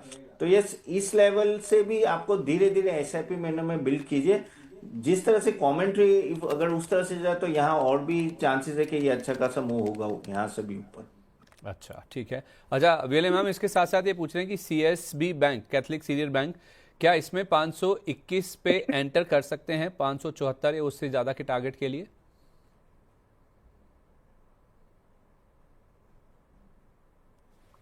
करंट प्राइस पर एंट्री मत करिए, थोड़ा सा रिस्की है, मतलब रिस्क ज्यादा है। रिस्क इन द सेंस नहीं, ऐसा नहीं कि जाएगा नहीं, बट स्टॉप लॉस डीप है, तो अगर आप उसको मैनेज कर सकते हैं तो ही। रही बात 774, आपने बड़ा डिफाइन सा टारगेट दिया, that means you are targeting all time high again, मतलब जो रिसेंट हाई बना है आप उसको टारगेट कर रहे हो, तो चांसेस है, राइट। और सिर्फ उतना ही नहीं, ये 574 ही नहीं, ये आपको 630 तक भी जाते हुए दिख सकता है, बट कंसर्न नहीं कि बाय कहां पर करें। तो मेरे लिए ये प्राइस थोड़ा सा मुझे स्टॉप लॉस के हिसाब से थोड़ा महंगा लग रहा है, लेकिन स्ट्रैटेजी इस केस में आप वेट एंड वॉच की रखें, मिस हो जाए तो हो जाने दीजिए, that's my opinion. But still if you think कि इसमें आपको एंट्री बनानी ही है, so put your half exposure, जो भी आपने इसके लिए डिसाइड किया था। 519 के पास आप हाफ में आ सकते हैं if you are comfortable with. Otherwise ज्यादा अच्छा प्राइस मुझे 490 का लगता है, आ गया तो, अगर नहीं आया तो फिर I mean it's okay, but मुझे ज्यादा कंफर्टेबल प्राइस 490 का लगता है with a stop loss at 445, 445 का स्टॉप लॉस लगा के फिर इसमें एंट्री बनाई जा सकती है। बट क्योंकि चल सकता है, तो अगर आपको लग रहा है कि आपको इसमें एंट्री बनानी है, क्योंकि आपने टारगेट डिसाइड किए हैं, सो अगर आपको उस हिसाब से लग रहा है बैंक सेक्टर से सस्ता भी है, प्रॉफिट भी है, तो जनरली ऐसे स्टॉक्स में नजर पड़ जाती है स्विंग के मामले में, स्विंग ट्रेड के मामले में, तो आप चाहे तो इसको ट्राई कर सकते हैं, बट विद हाफ एक्सपोजर। अगर ये 490 पे आ जाए तो बाकी वहां पे डाल लीजिएगा। फिलहाल अटेम्प्ट तो कर सकते हैं स्विंग ट्रेड के लिए ब्रेकआउट। ठीक है, तो 521 पर नहीं लेकिन 490 पर अगर आपको मिले सुशील जी, तो आप सीएसबी बैंक में ज़रूर खरीदारी करके चल सकते हैं। अच्छा बिले मैम, जरा एक बार आप मान्यवर भी देख लीजिए, वेदांत फैशंस। ये हमारे एक प्राइम मेंबर हैं अजय यादव जी, ये कह रहे हैं कि मेरे पास 200 शेयर हैं 745 रुपए के रेट पर, इसमें आपकी क्या राय होगी? जस्ट एक कौन सा स्टॉक बताया संदीप जी? मान्यवर, वेदांत फैशंस के नाम से मिलेगा आपको।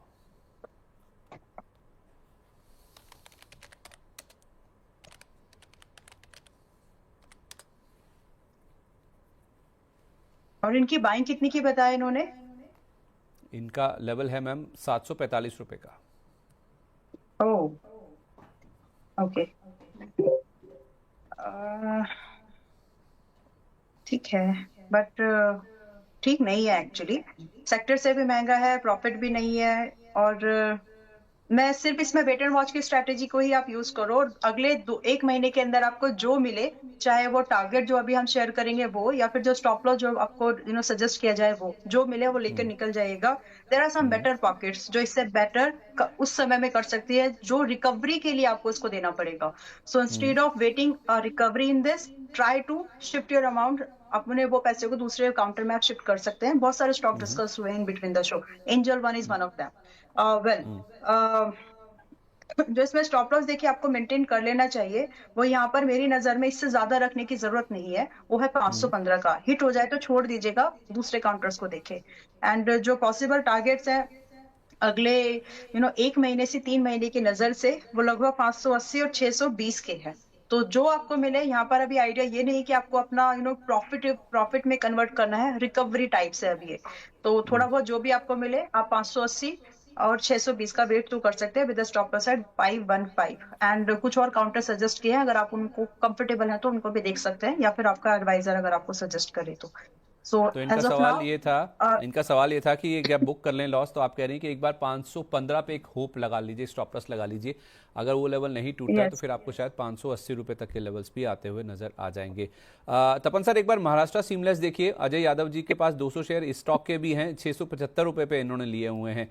सवाल यहाँ पर भी यही है कि शॉर्ट टर्म या लॉन्ग टर्म के लिहाज से इसमें क्या करना चाहिए, या फिर लॉस बुक कर लें इसमें? देखिए, Maharashtra seamless it will take time to recover no, क्योंकि ये थोड़ा सेक्टर भी वॉलेटाइल है, और अगर मैं बात करूँ तो जो ट्यूब्स एंड पाइप्स में ना काफ़ी हद तक कंपटीशन भी अच्छी खासी है, और लास्ट टाइम भी अगर मैं देखूँ मार्जिन कॉम्प्रेशन भी अच्छा खासा हो रहा है, और तो यहाँ डिमांड जो है वो हमें देखना पड़ेगा किस तरह से रिकवरी आएगी, क्योंकि पिछले कुछ साल से इनकी रेवेन्यू और प्रॉफिटेबिलिटी में भी दिक्कत है, और उनके कॉम्पिटिटर्स कंपेरेटिवली काफ़ी अच्छा कर रहे हैं। So my suggestion is no, I am not too much bullish. Even इस साल भी देखे तो रेवेन्यू में कोई इजाफा नहीं है, दैट मीन्स दैट अभी भी प्रेशर है। तो अगर चाहे तो यहाँ से लॉन्ग टर्म के लिए तो मेरी ना ही होगी, I think Ambala ji short term के लिए बता पाएंगे, लेकिन यहाँ से निकल के कोई बेटर स्टॉक्स में, या हमने काफी सारे स्टॉक डिस्कस के वहां मूव करे तो बेटर रहेगा। ठीक है, ओके। अच्छा, गैरी सिंह जी हमारे एक दर्शक हैं, प्राइम मेंबर हैं, इनको सर 2 स्टॉक्स 2 साल के नज़रिए से पूछ रहे हैं आपसे। एक सर इनके पास कह रहे हैं कि 260 रुपए के रेट पर विप्रो के इनके पास 5000 शेयर हैं, और इतनी ही क्वांटिटी एलआईसी हाउसिंग की भी है। 2 साल का नज़रिया है और 572 रुपए पर इन्होंने एलआईसी हाउसिंग ले रखा है। तो विप्रो और एलआईसी हाउसिंग 2 साल के नज़रिए से सर इस पर व्यू दीजिए। देखो, 2 साल के नज़र से अगर मैं LIC हाउसिंग की बात करूँ तो देखो of course valuation wise I think बहुत ही सस्ता है, अगर अभी बाकी सब एनबीएफसी से कंपेयर करोगे ना तो वो आधे प्राइस टू बुक वैल्यू पे ट्रेड करा है, लेकिन उसका जो रेवेन्यू प्रॉफिटेबिलिटी जंप भी है ना आधा है। और यहां से मुझे लग रहा है वो डिसेंट मूव होगा, इनका क्रेडिट को कुछ 10-12% से होगा। लेकिन अगर आपको अल्टरनेटिव चाहिए तो बेटर आई थिंक मुझे बजाज हाउसिंग फाइनेंस लग रहा है, जो ऑलरेडी काफी करेक्ट हो चुका है, और 2 साल में I think that may give a better return from here.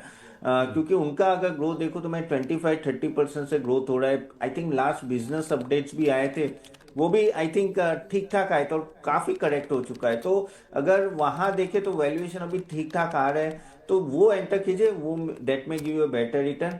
और जो विप्रो की बात है, विप्रो में मेरी कंप्लीटली ना होगी। अगर आप चार बड़े स्टॉक की बात करें, इन्फोसिस, टीसीएस, विप्रो, एचसीएल, उसमें से विप्रो सबसे वीक है, तो वहां तो बिल्कुल ही ना है आप। और जाना ही है आईटी कंपल्सरी, तो मैंने ऑलरेडी आपको कोफो जो परसिस्टेंट बोले वहां जाइए, नहीं तो आप बाकी सब सेक्टर स्टॉक्स पे देख सकते हैं। मतलब सर आप कह रहे हैं कि इनको दोनों ही स्टॉक से निकल जाना चाहिए? जी। अच्छा, ठीक है, परफेक्ट है। ये राय है आपके लिए गैरी सिंह जी। इसके अलावा अरे लिस्ट बहुत तेज़ी से एक बार फ्लिप मार जाती है।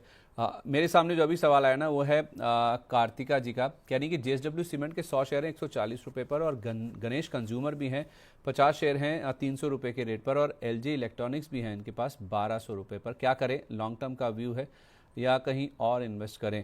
तो सर एक बार आप जेएसडब्ल्यू सीमेंट पे आपकी राय दे दीजिए। ये जेएसडब्ल्यू सीमेंट आई थिंक अभी होल्ड कीजिए, क्योंकि नो ये स्टॉक ऑलरेडी गिर चुका है 25%। और मुझे यहाँ लग रहा है कि क्योंकि छोटी सीमेंट कंपनी कहीं ना कहीं टेक आउट के चांसेस बढ़ेंगे, और उनकी आई थिंक प्रॉफिटेबिलिटी में धीरे धीरे चेंज आएगा। तो इस वैल्यूएशन पे आई थिंक होल्ड कीजिए, अभी आप होल्ड कीजिए, आगे जाके give 1 or 2 quarter more from here. वेले मैम, दो आईपीओ वाली कंपनियां हैं, अगर आप इन पे कमेंट कर पाएं। एक है गणेश कंज्यूमर, 50 शेयर हैं 300 रुपये के रेट पर, और एलजी इलेक्ट्रॉनिक्स के शेयर इन्हीं के पास हैं, कार्तिका जी कह रही हैं 1200 रुपये के रेट पर ले रखा है। व्यू इनका लॉन्ग टर्म का है। अगर आप कह रहे हैं कि आप बोलें तो मैं किसी दूसरी जगह भी इन्वेस्ट कर सकती हूँ निकल के। देखिए मैं इस स्टॉक में थी और मैंने एग्जिट किया है।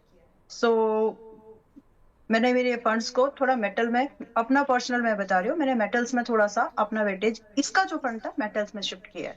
सो मुझे रिकवरी से ज्यादा ये मुझे लग रहा था कि इसमें प्रॉफिट आना चाहिए the duration which I am holding. तो मेरी नजर से ये अभी वीक है। बट आप मेटल्स में अगर आप डायरेक्ट स्टॉक्स नहीं कर रहे हैं तो आप दूसरा कुछ ढूंढ सकते हैं जो कि अभी चले। तो मेरे हिसाब से आप फिलहाल आज की डेट में जो स्टॉक्स रिकमेंडेशन में आए हैं, लाइक आप एंजल वन को देख सकते हैं। और अभी भी नैम इंडिया एक स्टॉक है जो अभी उतना नहीं चला जितना चलना चाहिए। सो instead of waiting in this मैं जो भी स्टॉक बोल रही हूँ, चाहे वो नैम इंडिया हो या फिर एंजल वन हो, आई एम नॉट, मेरी इसमें कोई पर्सनल होल्डिंग्स नहीं है, ना ही फैमिली की। तो आप उन स्टॉक्स में जरूर एक बार एक्सपोजर देख सकते हैं, बट फिलहाल इसको टाइम लग जाएगा, और वो टाइम मैं नहीं देना चाह रही थी, एंड वो रेकमेंड भी नहीं करूंगी। तो जो मेरे लिए ठीक नहीं है वो मैं उसी पैरामीटर पर अगर देखूं तो शायद आपके लिए भी नहीं है। लेकिन अगर आपको लग रहा है कि रिस्क एपेटाइट है, आपके पास बहुत सारा टाइम है देने को, तो दे दीजिए। बट मुझे लगता है कि अब ये थोड़ा सा टाइम पास करेगा। ठीक है। और इसके साथ साथ LG electronics. Okay, LG is something that you can keep in your portfolio, but आज की डेट में अभी इससे भी बेहतर एक दूसरा बाउंस बैक तो इसमें पॉसिबल है, जिसमें कि उस बाउंस बैक में अगर आपकी इनकी बाइंग कितने की है? बाइंग मैम इन्होंने, मैं देख के बताता हूँ आपको, क्योंकि मेरे सामने सवाल जो है ना वो बहुत तेजी से चेंज हो रहे हैं। यस, बट फिर भी जो इसमें पॉसिबल टारगेट्स बनते हैं संदीप जी, कम से कम 1450 फ्रॉम दिस पॉइंट, एंड लगभग 1550 का सेकंड टारगेट हम यहाँ से देख पाएंगे। बट इस काउंटर में आपको स्टॉप लॉस जरूर रखना है, क्योंकि जब अनलॉकिंग होती है ना, आईपी अनलॉकिंग वाली जब कंडीशन आती है, तो एक बड़ी सी एक अलग तरह की मूवमेंट स्टॉक्स में चलती है, तो उसमें आप ट्रैप ना हो किसी भी कंडीशन में। So for that point of view आपका स्टॉप लॉस आप स्ट्रिक्ट रखिएगा 1350 का। तो 1350 का स्टॉप लॉस मेंटेन करके अगर फ्रेश बाइंग करना है, आप बने हुए हैं तो बने रहिए, फ्रेश बाय करना है तो भी कर सकते हैं। तो यही स्टॉप लॉस और यही टारगेट्स होंगे। बट स्टिल इससे बेटर ना मुझे वोल्टास लग रहा है आज की डेट में, जिसका अगर आप देखेंगे जी, तो आप वोल्टास को भी एक बार कंसिडर कर सकते हैं।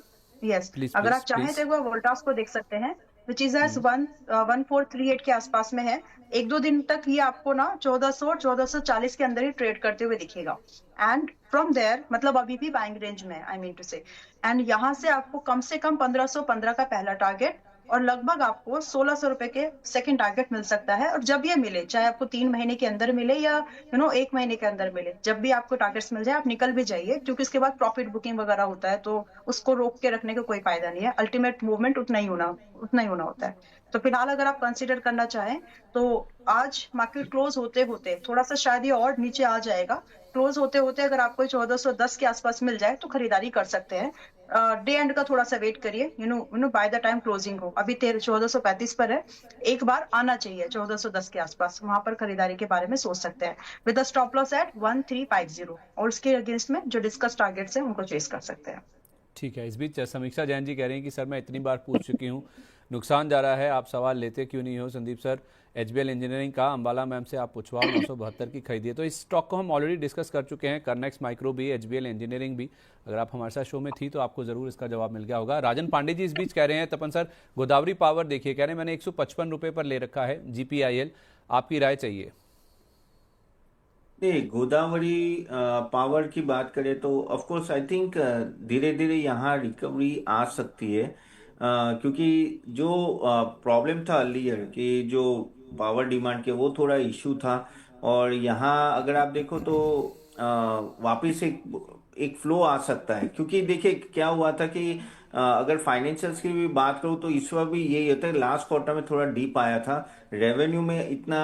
अगर आप देखो ना तो कुछ टाइम से प्रॉब्लम है, लेकिन मैं still I give a chance, एक दो क्वार्टर और मैं थोड़ा वेट करूंगा यहाँ। और इनके जो आयरन और माइनिंग और वो जो स्पोनेज आयरन के वहाँ है ना, वहाँ भी आई थिंक प्रोडक्शन में आई थिंक इंक्रीज हो रहा है। सो और मैनेजमेंट कमेंट भी ठीक ठाक लग रही है। So just wait for 2 quarter more, I think things will be better from here. ठीक है, ओके, परफेक्ट है। चलिए, सवाल तो अभी भी बहुत सारे हैं, लेकिन हमें एक प्राइमरी मार्केट वाला सेगमेंट भी डिस्कस करना है, तो ज़रा हम उसकी तरफ बढ़ लेते हैं। प्राइमरी मार्केट वाले सेगमेंट में ना दो चीज़ें डिस्कस करना बहुत इंपॉर्टेंट है। वैसे अभी हम तैयारी कर रहे होते बीसीसीएल की लिस्टिंग की, लेकिन लिस्टिंग हो चुकी है 19 तारीख के लिए स्थगित। तो 19 तारीख को इसकी लिस्टिंग होगी, क्योंकि कल जो छुट्टी आ गई बीच में एक ट्रेडिंग सेशन, वो एक ट्रेडिंग सेशन ऐड करके अब सोमवार को इसकी लिस्टिंग होगी। अब सोमवार को जो लिस्टिंग होनी है, 23 रुपये का इशू प्राइस है, 1071 करोड़ रुपये का इशू था। कई रिकॉर्ड इसने तोड़े हैं जो हम पहले भी डिस्कस कर चुके हैं। तो फ्रेश इशू नहीं था, पूरा कोल इंडिया का ओएफएस था जिसमें कोल इंडिया ने अपनी हिस्सेदारी बेची है। तो अब ज़्यादा इंपॉर्टेंट ये है कि लिस्टिंग कहाँ होगी, सवाल ये है। ग्रे मार्केट ये कह रहा है कि 14 रुपये का प्रीमियम है, यानी कि 23 रुपये वाला शेयर 37 रुपये पर लिस्ट हो सकता है। बहुत ही शानदार रिस्पांस मिला था इसको। Second most subscribe PSU IPO है ये मजगांव डॉक के बाद। 147 गुना का आप देखिए इसमें सब्सक्रिप्शन था। सबसे ज़्यादा QIB 310 गुना से ज़्यादा का रिस्पांस यहाँ देखने को मिला था। NI का पोर्शन भी 250 गुना से ज़्यादा भरा है। तपन सर, आपका क्या एक्सपेक्टेशन है? मान लीजिए ये 23 वाला 37 पे लिस्ट हो गया जैसा ग्रे मार्केट बता रहा है, तो मुनाफा बुक कर लेंगे या फिर अभी आप कहेंगे बने रहिए और भी अपसाइड बाकी है? नहीं, देखिए काफी हद तक अपसाइड ऑलरेडी कैप्चर हो जाएगा। तो दो चीजें शॉर्ट टर्म के लिए, तो अगर आप लिस्टिंग गेन्स के लिए तो आई थिंक बुक ही कर लीजिए, कोई कोई दिक्कत नहीं है, क्योंकि ना ऑलरेडी आपको अच्छा प्रॉफिट मिल रहा है। फिर आराम से क्वार्टरली रिजल्ट देख के वापस एंटर कीजिएगा। लेकिन लॉन्ग टर्म में आई थिंक जिनको जरूरत नहीं है वो बने रहिए। हाँ, एक स्टॉप लॉस लगा के चलिए 2-3 रुपए नीचे। तो कुछ अगर नीचे आना चालू हुआ तो एटलीस्ट आप 33 या 34 के आसपास अगर स्टॉप लॉस लगा के चलेंगे, अगर 37-38 पे लिस्ट हुआ तो आई थिंक वो एक अच्छा खासा आप क्या प्रॉफिट लेके घर पे जाओगे। लेकिन लॉन्ग टर्म में I think one has to give time to this company, क्योंकि नेक्स्ट 6 मंथ में 1 ईयर में अगर पावर जो समर आ रहा है उससे अगर पावर डिमांड बढ़ती है तो कोल में भी अगर आप देखो इंक्रीज होगा प्रोडक्शन वाले, तो उनको बेनिफिट हो सकता है। तो अगर थोड़ा आप 1 साल का व्यू पकड़ के जो तो होल्ड कीजिए, अदरवाइज लिस्टिंग इन में आपको लिस्ट करना है तो भी अच्छा प्रॉफिट है। विले मैम, आपकी भी यही राय है? लिस्टिंग गेन मिलता है तो स्टॉप लॉस लगा के जितना हो सके उतना गेन निकालने की कोशिश करें इसमें। नहीं, इसमें क्योंकि इसमें लिस्टिंग 20% से ऊपर के रेशियो पर जा रही है, ऊपर के प्राइस पे जाएगी वेरी लाइकली। सो जो प्रॉफिट है वो लगे रहने दीजिए, कैपिटल निकाल लीजिएगा। वो उस व्यू के साथ में आप इसको अभी भी और इसको होल्ड करके छोड़ दीजिए। जो प्रॉफिट है उसके साथ फिर छेड़खान मत करें। जो भी प्रॉफिट आपको इसमें आ रहा है उसको आप continue to hold for couple of quarters भी अगर आप रखें, देन मतलब मैं ये तो नहीं बोलूंगी कि यकीन मानिए, बट वेरी वेरी चांसेस कि ये और अपनी अपसाइड की मूवमेंट को कंटिन्यू करेगा। 45 का टारगेट मैंने दिया है, 45-60 तक भी ये स्ट्रेच कर सकता है इन कपल ऑफ मंथ्स। तो आप इसको होल्ड कर सकते हैं विद योर प्रॉफिट, कैपिटल निकाल लीजिएगा तो आपका एक पे- सिक्योरिटी भी हो जाएगी। एंड और जो तुरंत अच्छी लिस्टिंग को देख करके जंप इन होने की कोशिश कर रहे हैं कि टारगेट बड़े अच्छे बड़े बड़े दिख रहे हैं, तो आप ये भी समझे कि जो लोग पहले से जिनको मिल गया ना, उनके लिए ये एक लोअर रिस्क बेट है अब, राइट? उनके पास में ऑलरेडी पैसा है, प्रॉफिट है जो उन्होंने इसमें कमाया। तो सेकेंडरी मार्केट में एंटर करने वालों को प्राइस थोड़ा सा अगर सस्ता मिल जाए तो अच्छा रहेगा, उसके लिए वेट एंड वॉच कर लीजिएगा। एंट्री आपको सिर्फ तब करनी है जो कि कंडीशन मुझे नहीं लगता कि मैच होगी, लिस्टिंग इसके कहीं ऊपर हो सकती है इसकी। तो अगर 20% फिर भी इफ एंड बट केस में अगर 20% तक की ही प्रीमियम लिस्टिंग हो रही है तो ही एंटर करिए, क्योंकि स्कोप उसके बाद फिर और बच जाएगा। लेकिन अगर लिस्टिंग ही आपकी 50-40 के बीच में हो रही है तो फिर आप रुक जाइए, मतलब परसेंटेज अगर उसके बीच में हो रही है तो फिर आप रुक जाइएगा, फिर तुरंत एंट्री मत करिए, महंगा हो जाएगा सौदा फिर शॉर्ट टर्म के हिसाब से। ठीक है, तो आप कह रही हैं कि 2 महीने में, अगर मैंने सही सुना तो 45 से 60 तक जा सकता है ये। आ, थोड़ा सा दायरा और बढ़ा, कपल ऑफ मंथ का मतलब ठीक है, मैं कपल ऑफ क्वार्टर्स बोल देती हूँ अगली बार से। कपल ऑफ मंथ मतलब आपको 3-4 महीने का समय फिर भी देना पड़ सकता है। मतलब पहला 3 से 4 टारगेट आपको महीने बहुत लाइकली है कि, यस, पहला टारगेट बहुत लाइकली है कि आपको 1-2 महीने के अंदर मिल जाए, बट सेकंड टारगेट के लिए you got to give a time. तो आप अगर उतना समय दे सकते हैं, होल्ड कर जाइएगा। ठीक ठीक ठीक, ओके। वैसे पूछना थोड़ा सा टेक्निकली रॉन्ग हो जाएगा, लेकिन अगर कोई स्टॉप लॉस आप दे पाएँ संभावित इसी बैकड्रॉप में कि 37 के आसपास ये लिस्ट हो सकता है जैसा ग्रे मार्केट का प्रीमियम बता रहा है। तो भी 25 रुपए जो इसका लिस्टिंग प्राइस है, कैपिटल पर डेंट मत लीजिए। आप इसमें कम से कम 25 के ऊपर 26 रुपए पर अपना एक स्टॉप लॉस मेंटेन करके चले इन एवरी केस। अगर आप, लेकिन लिस्टिंग प्राइस पर खरीदने वालों के लिए ये नहीं है, right? Don't try to jump, don't try to buy जब वो बहुत ज्यादा वॉलेटाइल है। ये 2 साल में अच्छा चलेगा, लेकिन आप अगर इसको खरीद करके आप पूछने लगे सवाल कि मैडम 2 महीने हो गए ये चला नहीं, अब क्या करें, वैसे सवाल नहीं, फिर वो जायज सवाल नहीं होगा। सो हाँ हाँ। इसीलिए स्टॉप लॉस जो है, जिनके पास पहले से है, 26 रुपए पर मेंटेन करें। अगर आप सिर्फ प्रॉफिट नहीं निकाल, अगर आप कैपिटल नहीं निकाल रहे हो तो पूरा पैसे लगा के चल रहे हो, you are not withdrawing your profit या कैपिटल, तो उस कंडीशन में 26 का ट्रेलिंग होना ही चाहिए।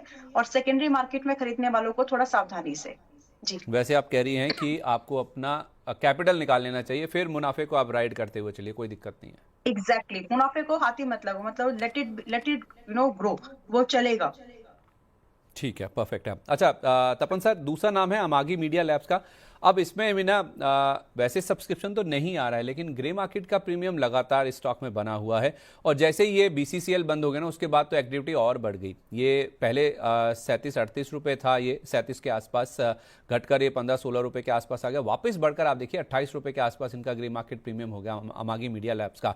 तो सर, यहाँ पर अब जिस तरह के सब्सक्रिप्शन है, दूसरे दिन तक अगर आप देखें तो 16% के आसपास ही ये भरा है, ऑलमोस्ट आपको अलॉटमेंट मिलने के चांसेस हैं। तो जिनको बीसीसीएल नहीं मिला, बस छूट गई है, अमागी वाली बस में बैठ जाएं। नहीं, इसमें प्रॉब्लम ये है कि इसका बिजनेस मॉडल इतना स्ट्रांग नहीं है। अगर आप बिजनेस मॉडल की बात करो, वो एक SaaS है, सॉफ्टवेयर एएस सर्विस, जो बेसिकली कहा जाता है ना, क्लाउड नेटिव ब्रॉडकास्ट और स्ट्रीमिंग सॉल्यूशन के लिए प्रोवाइड करते हैं कंटेंट ओनर्स के लिए, और जो ओटीटी प्लेटफॉर्म होता है या ब्रॉडकास्टर्स को, वो लोग उनकी सर्विस लेते हैं। लेकिन ये बहुत ही फ्रजाइल बिजनेस ना, इसमें काफ़ी वॉलेटिलिटी आ सकती है। और नो, ओवरऑल हमें भी पता है ना, कोई भी डिस्ट्रप्शन आएगा तो इनको इम्पैक्ट आ सकता है। अगर आप इनकी हिस्ट्री भी देखो तो काफी हद तक ना, कुछ कुछ साल तो काफी लॉस ही बना है, तो अनप्रॉफिटेबल रहे, नेगेटिव प्रॉफिटेबिलिटी रही है। और इन सब बिजनेस में ऐसे होता है कि इनिशियली आप धीरे जाते हो, फिर आगे आके रेवेन्यू ग्रोथ होता है। और इस टाइम पे जब एआई का इम्पैक्ट है, प्लस नो कंपटीशन इतनी फियर्स है, आई थिंक यहाँ बिजनेस मॉडल इतना अपीलिंग नहीं है। तो मैं यहाँ सजेशन नहीं दूंगा, बेटर है अवॉइड कीजिए, वही बेटर है, क्योंकि कंपेयर टू बीसीसीएल यहाँ आपको बहुत सारी इफ एंड बट्स है। सो मेरे एंड से अवॉइड रहेगा ये। अच्छा, आपकी क्या राय है वेले मैम? ये क्वालिटी कंपनी नहीं लगती है संदीप जी। मतलब तपन जी ने बहुत वैलिड पॉइंट किया है। These are the company that you can shut down in one click. तो जहां पर, और ऑफ कोर्स इस तरह की कंपनीज में प्रॉफिटेबिलिटी जब आनी शुरू होती है तो हाई मार्जिन होते हैं, specifically in service industry. But business model हल्का है, आज के न्यू एरा से बेस्ड है, बट बिजनेस मॉडल थोड़ा सा रिस्की है, इसलिए अवॉइड करना ज्यादा बेटर है। अगर रिस्क लेना ही है तो सेकेंडरी मार्केट में ऑप्शंस हैं, आप वहां देख सकते हो। उतना रिस्क लेने लायक नहीं है जो कि हम प्राइमरी मार्केट में रिस्क हम बीसीसीएल में ले सकते थे। उस कंपैरिजन में ये फिट नहीं बैठता। तो फिलहाल के लिए ठीक इट्स है, अवॉइड। और फोमो परफेक्ट भी है। नहीं करना है।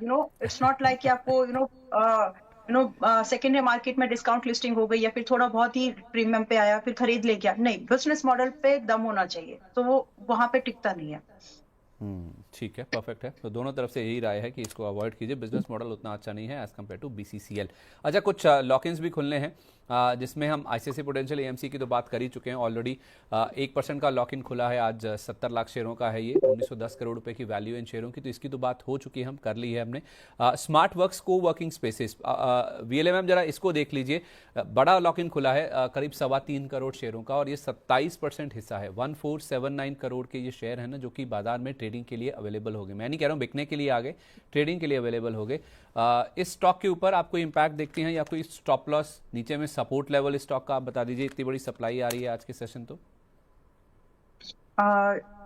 इतनी बड़ी सप्लाई आ रही है तो आपको डरना चाहिए, and don't try to jump. अगर नहीं है तो एकदम तुरंत खरीदने की जरूरत नहीं है। एवरीथिंग जो कि दिख रही है अच्छी नहीं, खरीदने लायक नहीं होती। मतलब उसको उतना कहावत के तौर पर नहीं बोल के सीधा सा कि हर स्टॉक खरीदने लायक नहीं होता हर टाइम पर। सो सिंपल सा 600 रुपए के पास में अभी है। If you are already in, then you need to maintain a stop loss at 570, which is more than significant stop loss है, इसे नीचे की जरूरत नहीं है। and if you are not in, don't buy। अभी के लिए इट्स वेट एंड वॉच। और उसका जो डिस्कशन, मतलब क्यों, तो वीवर्क के टाइम पर हमने आईपीओ डिस्कशन में लाया था। वैल्यूएशन में कंफर्ट नहीं है, कंपनी के पास में ज्यादातर प्रॉपर्टी लीज वाली है, ओन प्रॉपर्टीज बहुत कम है। तो जो ग्रोथ, जो एप्रिसिएशन, वो चीज मिसिंग है। और रही बात आज की डेट में भी इतना होने के बाद भी, रियल एस्टेट का जब किसी भी कंपनी से नाम लग जाता है तो डजंट मीन कि वो उसको ओन करती है। ओन पर आप महंगा एक्सपेंसिवनेस पी दे सकते हो, एक्सपेंसिव पी दे सकते हो, लेकिन यहाँ पर इस कंडीशन में नहीं। The sector is trading with the multiples of 25 and this is close to 3 times of it, 65 से ज्यादा का है। सो 65 के क्लोज टू है। तो फिलहाल के लिए in my opinion just don't try to jump in. है तो स्टॉप लॉस के साथ अपने आप को प्रोटेक्ट करिए। चांसेस अगर आपको मिल रहे हैं कि हाँ इसमें एक प्रॉफिटेबिलिटी मिल जाएगी, तो 620 का एक टारगेट एक्सपेक्ट करिए, एंड 645 का भी, लेकिन फ्रेश बाइंग नहीं। ठीक है, तपन सर आप कुछ ऐड करेंगे? नहीं, इसमें मैं अंबला जी से वाकिफ हूँ, क्योंकि देखो इसमें काफी हद तक नो, मुझे अगर मैं फंडामेंटल पॉइंट ऑफ व्यू देखूँ ना, तो यहाँ से मुझे ऐसा लग रहा है कि बिजनेस मॉडल में थोड़ा तो चैलेंजेस है। तो इस लेवल पे तो मैं ना बोलूंगा। एंड यहाँ थोड़ा वेट करके, I think no, business model ज्यादा क्वार्टरली रिजल्ट देख के फी एंटर के तो बेटर रहेगा। ठीक है, अंबाला जी तो सर हम भी वाकिफ हैं। आई थिंक आप कहना चाह रहे थे कि आप भी इत्तेफाक रखते हैं, राइट? हाँ, वो थोड़ा हिंदी ठीक ठाक नहीं है मेरा। नहीं नहीं सर, कोई ऐसी बात नहीं, just on a lighter note, ऐसा कुछ नहीं है। मतलब थोड़ा वो कब मामला बहुत बहुत चीजें ज़्यादा। होती है सर, वो कभी हिंदी में करता हूँ, कभी इंग्लिश में करता हूँ, कभी गुजराती में करता हूँ, तीनों पूरे दिन में आते अच्छा, तीनों है तो मेरे मिक्स हो जाते अरे वाह हैं। क्या बात है। मतलब तीनों भाषाओं में आप दर्शकों को बता रहे हैं कि बाजार में कैसे रणनीति अपनानी चाहिए। बहुत ही बढ़िया सर। हाँ सर। चलिए इसी के साथ आईपीओ से जुड़ा हुआ हमारा जो खास सेगमेंट है उसको हम यहीं पे वाइंड अप करते हैं।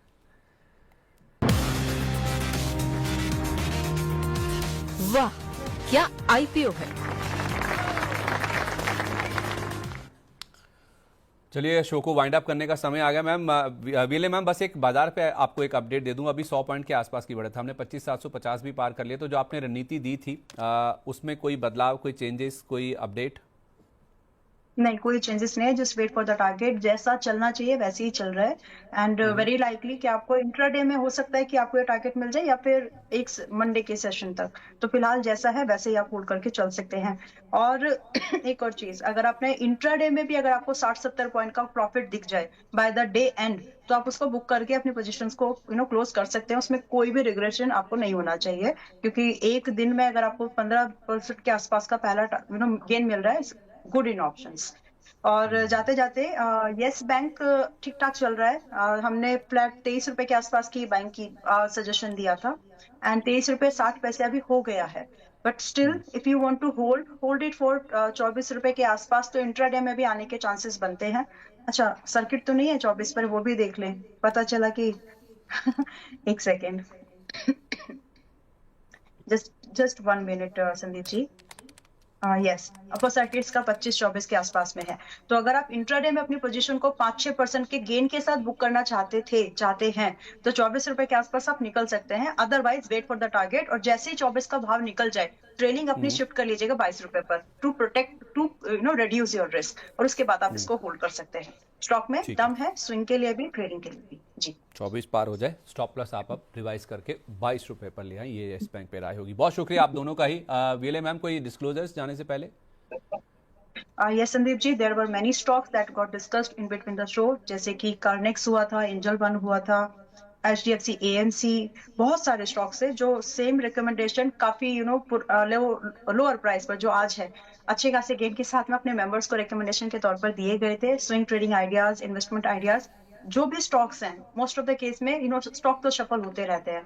तो जो व्यू यहाँ शेयर किया है, हो सकता है आने वाले समय में भी मेंबर्स के साथ भी वो शेयर किया जाए। But as far as my personal portfolio, Ganesh housing जो मैंने एग्जिट किया है, उसको छोड़ करके और कोई दूसरा स्टॉक ऐसा नहीं था जो मेरी पर्सनल होल्डिंग्स में एज ऑन डेट है। Thank you. चलिए, बहुत शुक्रिया आपका। तपन सर, आपकी ओर से कोई डिस्क्लेमर? जी, आज जो भी स्टॉक डिस्कस हुए मेरा पर्सनल इन्वेस्टमेंट नहीं है, हाँ, लेकिन हमारे क्लाइंट्स के पोर्टफोलियो में या तो उनके स्मॉल केस में वी मे हैव रेकमेंडेड। और Sandeep ji, thank you very much for calling. चलिए, बहुत शुक्रिया आप दोनों का ही आज हमारे साथ कार्यक्रम में शामिल होने के लिए। तो ओपनिंग बज में फिलहाल के लिए इतना ही, जैसा एक्सपेक्टेड था। क्लोजिंग का वीकेंड है, लेकिन उसके बावजूद जिस तरह का ग्लोबल सेटअप है, ईरान को लेकर जो अपडेट्स आए हैं, इन्फोसिस को जोड़ लीजिए और बीएमसी के इलेक्शंस के जो एग्जिट पोल्स हैं, सब मिला के आप देखें, बाजार में आज मजबूती के साथ कारोबार होता हुआ नजर आ रहा है। ओपनिंग बज में आज के लिए इतना ही। उम्मीद करते हैं ये सेशन आपके लिए प्रॉफिटेबल रहा होगा। मैं आपसे विदा ले रहा हूँ, नमस्कार। प्रतिभूति बाजार में निवेश बाजार जोखिमों के अधीन है। निवेश करने से पहले सभी संबंधित दस्तावेजों को ध्यान से पढ़ें।